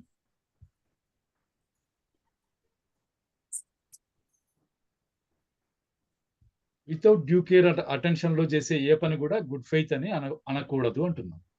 అర్థమైందా? నేను గుడ్ ఫెయిత్ తో చేశాను అంటే నువ్వు డ్యూ కేర్ అటెన్షన్ తో చేస్తున్నప్పుడే నువ్వు గుడ్ ఫెయిత్ తో చేశావు అని అంటారు. లేదు నేను గుడ్ ఫెయిత్ తోనే ఇలా చేశాను అని చెప్పేవాడు ఏం ప్రూవ్ చేసుకోవాలి? వాడు నేను with due care and attention తో చేశాను, ఈ రెండు ఉన్నాయి అని చూసినప్పుడే దాన్ని గుడ్ ఫెయిత్ అని అంటారు. ఈ గుడ్ ఫెయిత్ అన్నది లోపల వస్తాయి సెక్షన్స్ లో, మీకు అది బాగా గుర్తు పెట్టుకోండి. గుడ్ ఫెయిత్ అంటేనే మీకు డ్యూ కేర్ అండ్ అటెన్షన్ రెండు గుర్తు రావాలి. ఈ డెఫినేషన్ మనం ఇంతసేపు ఏం చెప్తున్నాం అంటే చదువుకుంటూ వెళ్ళిపోవడం కాదు కదా. గుడ్ ఫెయిత్ అంటే ఏంటి? డ్యూ కేర్, అటెన్షన్ రెండు ఉండాలి. అందరూ చెప్పండి ఒకసారి, ఏమేమి ఉండాలి? Due care care and attention రెండు ఉండాలి. రెండు care and ఉంటేనే attention. అది గుడ్. రెండు ఉండి చేసినప్పుడే దాన్ని గుడ్ ఫెయిత్ తో చేసినారు అని అంటాం. అలా కాకుండా కేర్ అటెన్షన్ లేకుండా చేస్తే అది గుడ్ ఫెయిత్ అని అనిపించుకోకూడదు. గుడ్ ఫెయిత్ అంటే అది. గుడ్ ఫెయిత్ అంటే కళ్ళు మూసుకొని మనం ఇలా చదువుకుంటూ వెళ్తే మనకు గుర్తు ఉంటాయి కొన్ని విషయాలు. గవర్నమెంట్ అని ఈ సంహితలో ఎక్కడైనా సరే గవర్నమెంట్ అని వస్తే అది సెంట్రల్ గవర్నమెంట్ అని కావచ్చు, స్టేట్ గవర్నమెంట్, ఏది వర్తిస్తే అది దానిగా భావించుకోవాలి. Next 13 harbour. హార్బర్ అంటే మామూలు హార్బర్ అంటే మనం ఏమనుకుంటాం? తీర ప్రాంతంలో ఉండేటువంటి హార్బర్ ఓడరేవ్ అనుకుంటాం సార్. ఓడరేవ్ అనుకుంటాం, కానీ ఓడరేవ్ కాదు ఇది. హార్బరింగ్ అంటే ఆ ఓడరేవ్ కాదు. హార్బర్ ఇంక్లూడ్స్, దాంట్లో ఏమేమి ఇంక్లూడ్ అయి ఉంటాయంటే సప్లైయింగ్ ఏ పర్సన్, ఒక వ్యక్తికి సప్లై చేయడం. ఏం సప్లై చేస్తావు? షెల్టర్, ఆశ్రయం ఇస్తావు, షెల్టర్, ఆహారం ఇస్తావు, పానీయాలు తాగడానికి ఇస్తావు, డబ్బు ఇస్తావు, బట్టలు వేసుకోవడానికి బట్టలు, ఆయుధాలు, మందుగుండు సామాగ్రి, ammunition or means of convenience. వాడు వెళ్ళడానికి ఒక బైక్, కారు అరేంజ్ చేసాం అనుకోండి, ఏదైనా సరే మీన్స్ ఆఫ్ కన్వీనియన్స్. ఒక గాడిదనిచ్చినా సరే వాడు వెళ్ళడానికి, అది కూడా convenience. Or the assisting a person by any means, ఏ విధంగా సహాయం చేసినా సరే, దానికి సహాయం అందజేసినా సరే, whether of the same kind as those enumerated in this clause. ఈ క్లాజ్ లో పైన చెప్పిన విధంగా అదే విధంగా అయినా ఉండనవసరం లేదు. ఏ విధంగా సహాయం చేసినా సరే, or not same kind or not to evade apprehension, అతను పట్టుబడకుండా ఉండడాని కోసం మీరు ఇవన్నీ చేస్తే దాన్ని ఏమంటాం? హార్బర్. ఏమంటాం? హార్బర్. హార్బర్ అంటే ఏమేమి సప్లై చేయాలంటున్నా? ఇండి, బట్టలు, షెల్టరు, ఆయుధాలు, డబ్బులు, మందుగుండు సామాగ్రి, మీన్స్ ఆఫ్ కన్వీనియన్స్, లేదా వేరే రకంగా ఏ సహాయం చేసినా అది పైన చెప్పిన విధంగా సేమ్ కైండ్ లా కాకుండా వేరే విధంగా ఏం చెప్పా ఎట్లా ఉన్నా సరే దేనికోసం చేసి ఉండాలి మీరు ఆ పని? టు ఎవేడ్ అప్రహెన్షన్ అని చెప్పేసి. ఊరికే నేరం చేసిన వాడికి మనం ఏదో ఒకటి నేరం చేసి వచ్చి ఉంటాడు, మనకు తెలియదు వాడు ఏం చేసి వచ్చాడు, వాడికి అన్నం పెట్టామనుకోండి ఆకలిస్తుందంటే మనల్ని అనకూడదు హార్బర్ ఇచ్చావని. మనం దేనికోసం ఇచ్చి ఉండాలి? ఏ ఉద్దేశంతో ఇచ్చి ఉండాలి? లాస్ట్ లో ఏమన్నారు? అతను పట్టుబడకుండా ఉండటం కోసం మనం సహాయం చేస్తే టు ఎవేడ్ అప్రహెన్షన్, ఇది ఉండాలి. ఇది ముఖ్యమైనది. ఇవన్నీ తప్పేం కాదు. ఎవరికైనా సరే అడిగితే మనం అన్నా కొంచెంసేపు కూడా పడుకుంటానంటే పడుకోవా అనొచ్చు, డబ్బులు ఇమ్మంటే ఏమనొచ్చు. ఇవన్నీ ఈ ఆర్మ్స్ అమ్యునిషన్ కాకుండా మిగతావన్నీ చేయొచ్చు. ఎవరైనా ఫుడ్ అడిగితే పెట్టొచ్చు, అదని చేయొచ్చు. కానీ ఈ పని మనం ఎందుకు చేసి ఉండాలంటే టు ఎవేడ్ అప్రహెన్షన్, అతనికి తప్పించుకోవడానికి మనం సహాయం చేసినట్లే లెక్క అన్నమాట. సరే, ఇంజురీ అంటే ఏంటి? ఇంజురీ మీన్స్ ఎనీ హార్మ్, ఏ రకమైన హాని అయినా సరే ఇంజురీ అనబడుతుంది. Whatever illegally cause to any person, చట్ట విరుద్ధంగా ఒక వ్యక్తికి చేసేటువంటి ఏ హాని అయినా సరే ఇంజురీ అవుతుంది. అది దేనికి ఉండొచ్చు? బాడీకైనా ఉండొచ్చు, మైండ్కైనా ఉండొచ్చు, లేదా రెప్యుటేషన్, అతనికి ఉన్నటువంటి పలుకుబడే రెప్యుటేషన్ ఉంటుంది కదా, ప్రతిష్ట, లేదా property. Injury can be caused for these 4 items అన్నమాట. ఏమేమి దేనికి ఇంజురీ చేయొచ్చు? Body, mind, reputation and property. ఈ 4ంటికి మాత్రమే ఇంజురీ చేయగలుగుతారు, వేరే దానికి చేయలేరు. ఇంకా ఈ చట్టంలో అది ఎలా చేసి ఉండాలి? ఇల్లీగలీ కాజ్డ్ ఎవరికి? To any person. అది ఇంజురీ అంటే ఏ పర్సన్ కైనా సరే చట్ట విరుద్ధంగా బాడీకి కానీ, మైండ్కి కానీ, రెప్యుటేషన్ కానీ, ప్రాపర్టీకి కానీ ఏం చేసి ఉండాలి అంటే ఎనీ హార్మ్. హార్మ్ చేసి ఏ రకమైన హాని చేసినా సరే దాన్ని ఇంజురీ అని అంటాం. ఇంజురీ అన్న పదం మనకు ఈ ఈ సంహితలో ఎక్కడొచ్చినా సరే మనం ఈ అర్థం తీసుకోవాలి. ఇంజురీ అంటూనే మన కళ్ళు మూసుకుని yes. ల్యాప్టాప్ లో సార్ మరి పండుకొని సార్ మ్యూట్ చేసుకోండి తల్లి, ఎవరో మ్యూట్ చేసుకోరా ప్లీజ్. ఇంజురీ అనగానే మీరు కళ్ళు మూసుకునే ఇంజురీ అంటే ఏం జరిగిందో, ఇంజురీ అంటే ఎవరికి జరిగిండొచ్చు, ఎనీ పర్సన్ కైనా జరిగిండొచ్చు. దేనికంటే అతని బాడీకి కానీ, మైండ్కి కానీ, ప్రాపర్టీకి కానీ, తర్వాత వచ్చే రెప్యుటేషన్ కానీ ఏం జరిగి ఉండొచ్చు, హామ్ జరిగి ఉండొచ్చు అని మీకు కళ్ళు మూసుకొని చెప్పాలి. ఇంజురీ అంటూనే హామ్ జరిగి ఉండాలి. ఎవరికి, ఏ పర్సన్కైనా. ఆ పర్సన్ యొక్క దేనికి అంటే అతని బాడీకి కానీ, అతని మైండ్కి కానీ, అతని రెప్యుటేషన్ కానీ, అతని యొక్క ప్రాపర్టీకి కానీ హాని జరిగి ఉండాలి. దాన్ని ఇంజురీ అని అంటారు. ఇంకా ఇది మళ్ళీ మన రిపిటిషన్ ఏమంటారు, మళ్ళీ మనం ఆ రివిజన్ చేసుకునేది మీ చేతుల్లో ఉంటుంది. మళ్ళీ ఇంటికి వెళ్ళి ఈ బుక్ చదువుతారా లేదా క్లాస్ విన్నాం అక్కడ పడేసి ఊరుకుంటారా అన్నది. ఇవి చాలా మంది మనం డెఫినేషన్ చదవం, మనం డైరెక్ట్ గా కాలేజ్ నుంచి ఊడిపడతాం, కాలేజ్ నుంచి ఫ్యాక్టరీ నుంచి బయటపడతాం, డైరెక్ట్ గా ప్రాక్టీస్ చేసుకుంటాం. ఇవన్నీ ఏం చదవం మనం, ఇంక్లూడింగ్ నేను కూడా, నన్ను కలుపుకుని కూడా అంటున్నా. మనం ఇవన్నీ చూసామా? No sir. మళ్ళీ చాలా మంది డెఫినేషన్స్ చదవము, మనం డైరెక్ట్ గా బెయిల్ అప్లికేషన్ ఫైల్ చేస్తాం, ట్రయల్ కూడా నడుపుతాం మనం. సరే, కానీ 15 ఇల్లీగల్, ఇల్లీగలీ బౌండెడ్. ఈ రెండు డెఫినేషన్లకు అర్థం ఏంటి అంటే, ఇల్లీగల్ అంటే ఏంటి? The word illegal is applicable to everything which is an offence or which is prohibited by law. ఏంది ఏమంటారు? Which is an offence or which is prohibited by law. అయిందా? చట్టం చేత నిషేధం విధించబడింది లేదా offence, which is an offence or which is prohibited by law or which. పోయిందా matter ఏమన్నా ఇక్కడ? No sir. లేదమ్మా, పోయింది మ్యాటర్. పోయింది సార్, అక్కడ కొంచెం మ్యాటర్ పోయింది. ఒక్క నిమిషం, మన దగ్గర ఉంది చూద్దాం.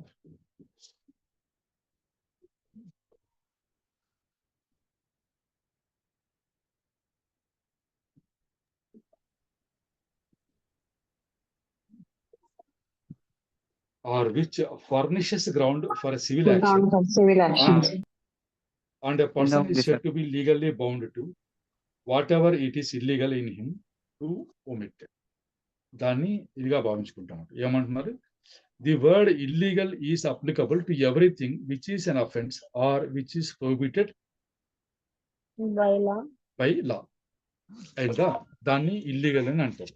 చట్టం చేత నిషేధం విధించబడినది లేదా నేరము, దాన్ని ఇల్లీగల్. నేరం చేస్తే దాన్ని ఇల్లీగల్ అంటారు, నేరపూరితంగా చేసినప్పుడు ఇల్లీగల్ అంటారు. Or which furnishes ground for civil action.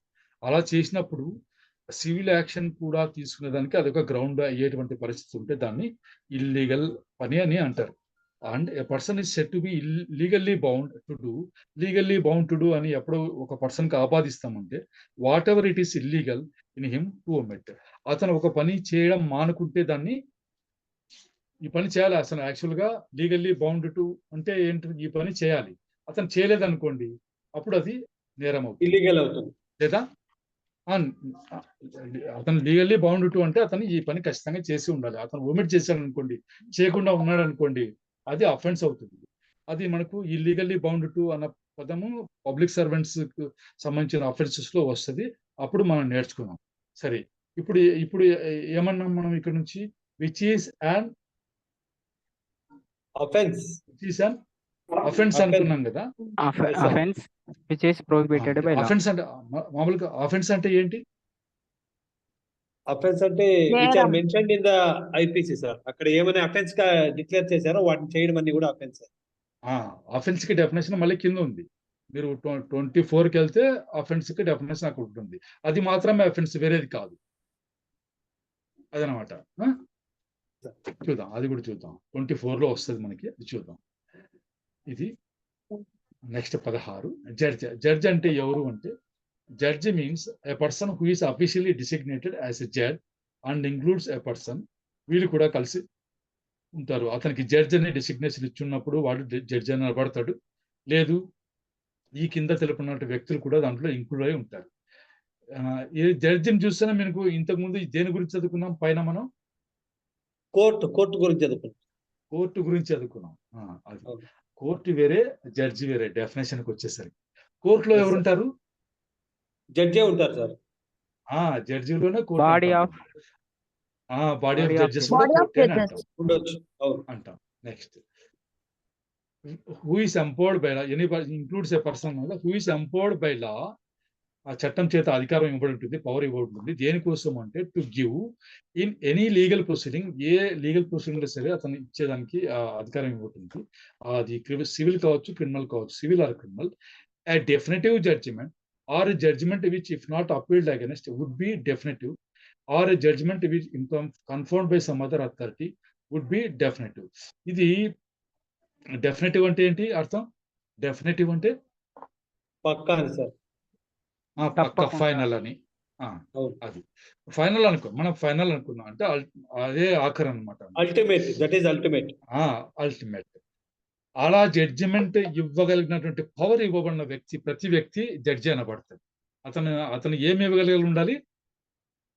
Legal proceeding, civil కానీ క్రిమినల్ కానీ లీగల్ ప్రొసీడింగ్ లో అతను ఏమి ఇవ్వగలిగి ఉండాలి?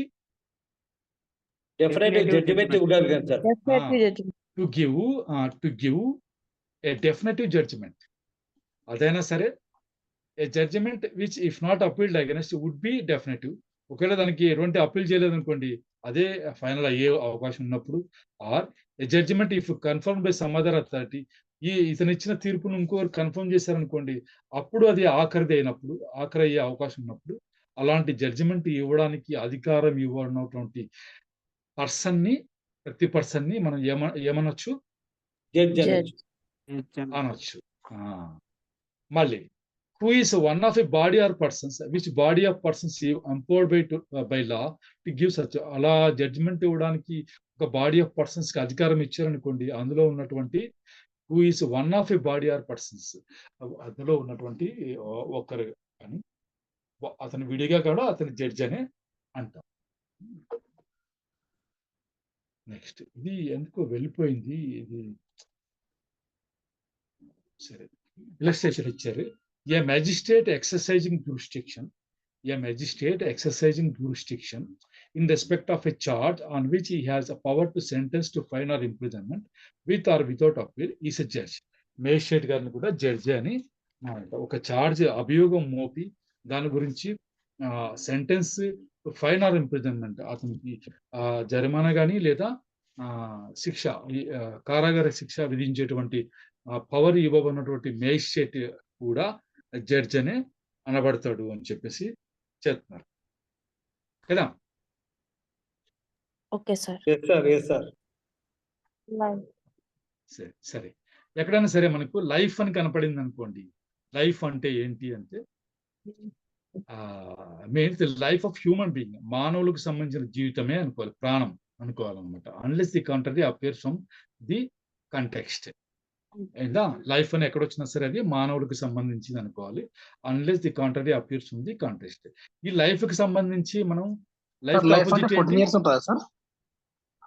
ఏమంటే ఇది కాదు, ఆ లైఫ్ కాదు, అది లైఫ్ ఇంప్రిజన్మెంట్. అది ఆ లైఫ్ కాదు, ఇది ప్రాణం.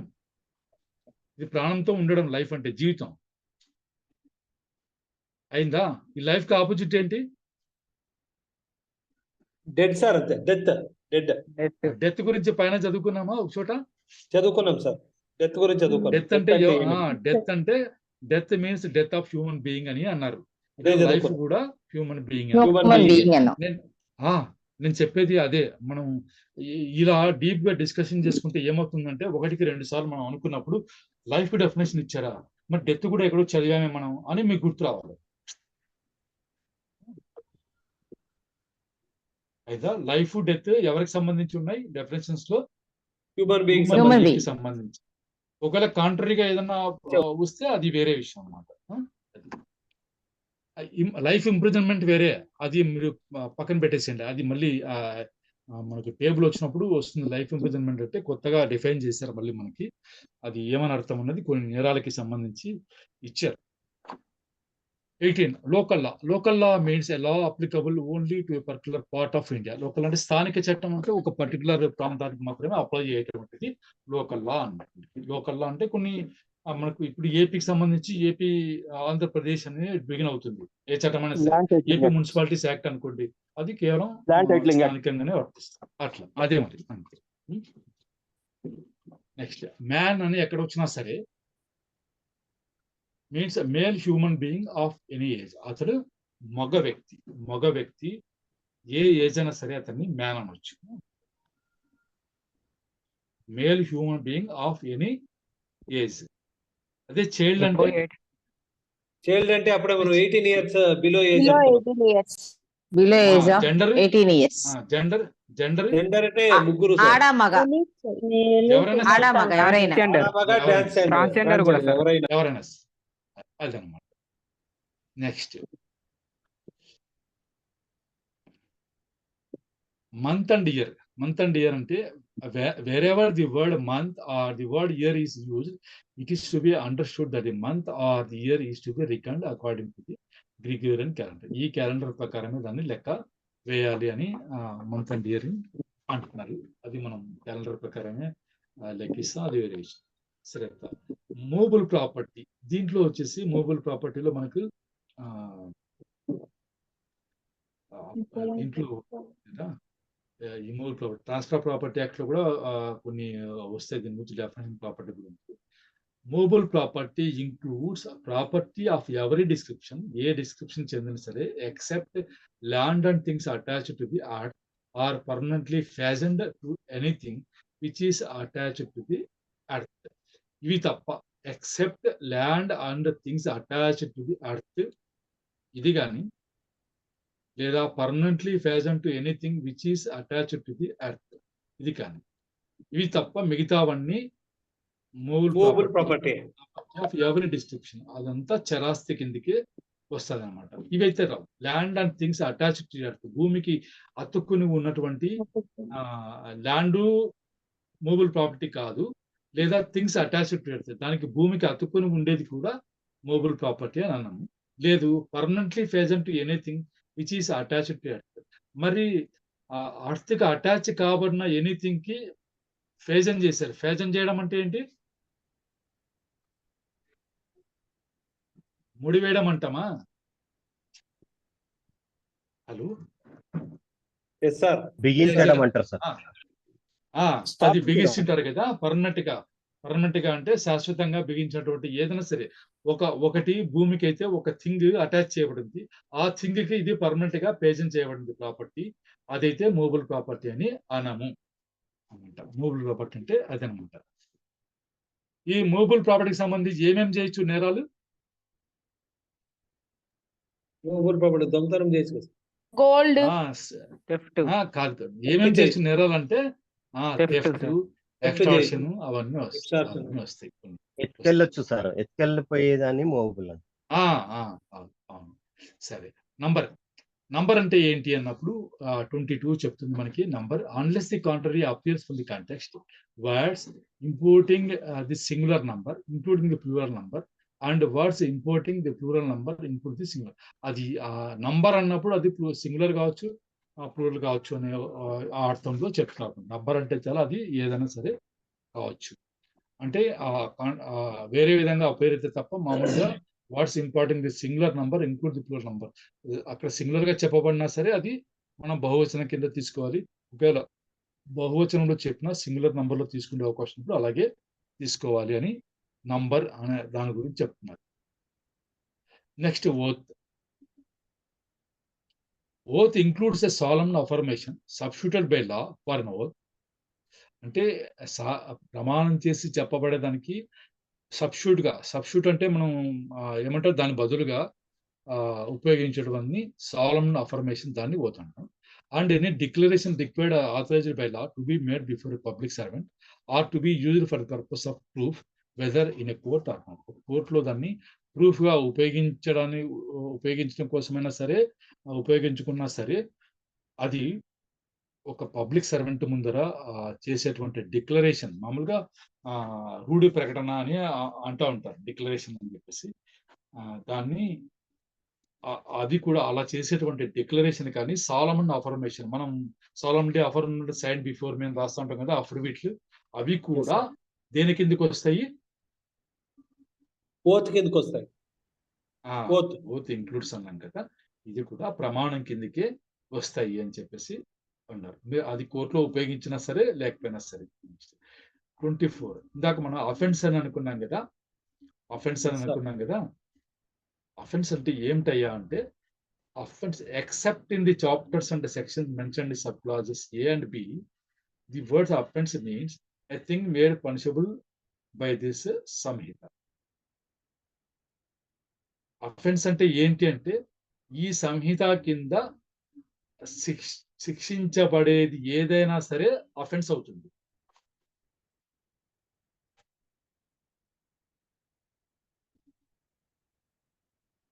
అయితే అదేనా meaning? Except in the chapters and sections mention sub classes A and B. ఈ A and B కింద ఇచ్చారా, కింద A and B ఇచ్చారా, దీంట్లో తప్ప మిగతా చోట ఎక్కడైనా సరే అఫెన్స్ అని కనపడితే అది ఏంగా భావించుకోవాలి మీరు? A thing made punishable by this Sanhita. ఈ సంహితలో అది ఆ పని ఏదైతే మీరు ఇస్తారో పని మేడ్ పనిషబుల్, శిక్షార్హమైనటువంటి పని అని మీరు అనుకోవాలి. ఇవి తప్పితే మిగతావి అని అర్థం. ఏలో బిలో మీరు చూసుకోండి అనమాట. ఏం రాశారు? ఈ చాప్టర్ 3లో వచ్చేసి ఈ సెక్షన్లన్నీ సబ్ సెక్షన్ 2, 3, 4 and 5, సెక్షన్ 8 ఇవన్నీ ఉన్నాయా? ఇవన్నీ వచ్చేసి ఇక్కడ మటుకి ఈ అఫెన్స్ కి మీనింగ్ ఏమి ఇచ్చారు? The word offence means a thing punishable under the Sanhita or under any special law or local law. ఈ సెక్షన్లకు సంబంధించి మటుకు స్పెషల్ లా వస్తుంది, లోకల్ లా వస్తుంది, తర్వాత ఈ సంహిత వస్తుంది. ఈ మూడిట్లో ఏదైనా సరే పనిషబుల్ ఉందనుకోండి, అవన్నీ అఫెన్స్ అని అనబడతాయి ఈ ఈ సెక్షన్లకు సంబంధించి. తర్వాత బిలో ఏం చెప్పారు? సబ్ సెక్షన్ 1 ఆఫ్ సెక్షన్ 189 ఇవన్నీ ఉన్నాయి కదా, వీటిల్లో ఎక్కడైనా సరే మనకు అఫెన్స్ అని కనపడితే the word offence shall have the same meaning when the act punishable under the special law, local law is punishable under such law with imprisonment for a term 6 months or more, whether with తర్వాత ఏముంది?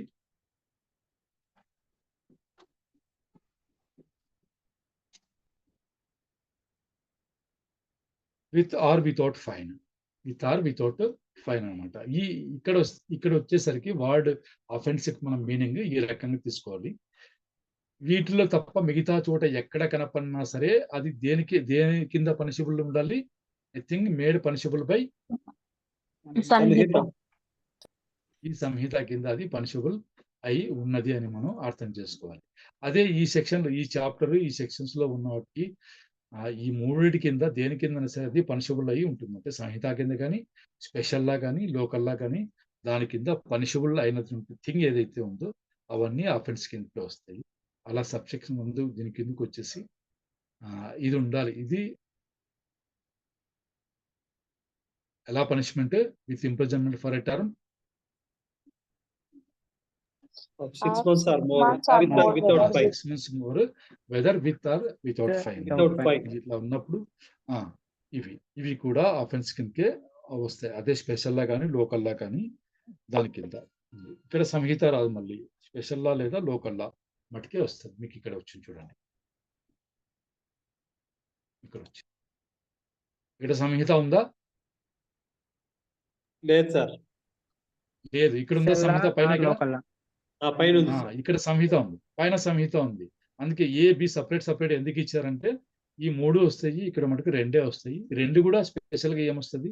ఇక్కడ irrespective punishment తో పైన ఇక్కడ మటుకి మీకు with imprisonment for a term of 6 months or more, అది లేదా అంతకంటే ఎక్కువ ఉండాలి, లేదా whether with or without fine ఉండాలి. అప్పుడే అది దాన్ని ఇది అంటారు, అఫెన్స్ అంటారు, అఫెన్స్ అని అనబడుతుంది అనమాట. సరే, మనం ఈ వాల్టికి ఇది క్లోజ్ చేద్దాము. రేపు మనము 25 నుంచి చదువుకుందాం. ఒమిషన్ అంటే ఏంటి అన్నది చదువుకుందాం. ఇది మీకు ఈ డెఫినేషన్స్ అయిన తర్వాత ఇలస్ట్రేషన్స్ చాలా ముఖ్యం. ఇలస్ట్రేషన్స్ చదివితే ఏమవుతుందంటే మీరు ఎగ్జామ్లో వచ్చే క్వశ్చన్స్కి ఈజీగా ఆన్సర్ చేయగలుగుతారు. ఇలస్ట్రేషన్స్ చదివి అర్థం చేసుకుంటే ఆ ఇలస్ట్రేషన్ చూడంగానే వాళ్ళ సెక్షన్ మీకు అర్థం అవుతుంది. ఆ దిశగానే మనం నేర్చుకుందాము. నేను మిమ్మల్ని అడిగేది ఏమంటే, అర్థం కాలేదనుకోండి, సార్ ఇంకోసారి అనుకుందాం. మనం నేర్చుకోవడానికే ఉన్నాం. నేను చెప్తుంటే మీరు నేర్చుకోవడంలా, మనంతా కలిసి మనంతా కలిసి నేర్చుకుంటున్నాం. కాబట్టి ఇక్కడ ఆ మొహమాటాలు, బేసిజాలు, అడిగితే ఏమనుకుంటారో, మిగతా వాళ్ళు ఏమనుకుంటారో అన్నది ఏమీ అవసరం లేదు. మనం అంతా ఫ్రెండ్సే, మనం స్టూడెంట్స్, నేర్చుకోవడానికే ఉన్నాం. నేర్చుకుందాం. మనం అర్థం కాలేదు, ఇంకోసారి చదువుకుందాం. నేనేం పెద్ద మేధావిని చెప్పడంలా. నాకు అర్థం కాలేదు అనుకోండి, ఇంకా 2 సార్లు చదువుదాం. ఏముంది, డిస్కస్ చేసుకుందాం. దీని మీనింగ్ ఏంటి, రియల్ మీనింగ్ అనేది కనుక్కుందాం బయటికి. డిస్కస్ చేసుకున్నందువల్ల ఏమవుతుందంటే 1-2 సార్లు మనం ఇది ఎక్కడో చూసాం కదా అన్న జ్ఞప్తి ఒకసారి మైండ్ స్టోర్ చేసుకుంది అనుకోండి, అది అలాగే గుర్తుండిపోతుంది. దాని బెనిఫిట్ అది. మనకు చాలా కోర్సులో గ్రూప్ డిస్కషన్ పెడతారు. ఒక ఇది ఇస్తారు, గ్రూప్ డిస్కషన్ అని కూడా ఒక పాయింట్ ఏదైనా ఇస్తారు, మీకు దీని గురించి డిస్కస్ చేయమని కూడా చెప్తారు. అలా మనం కూడా చేసుకుందాం. Okay sir. ఒక్క నిమిషం. సార్ ఒక డౌట్ సార్.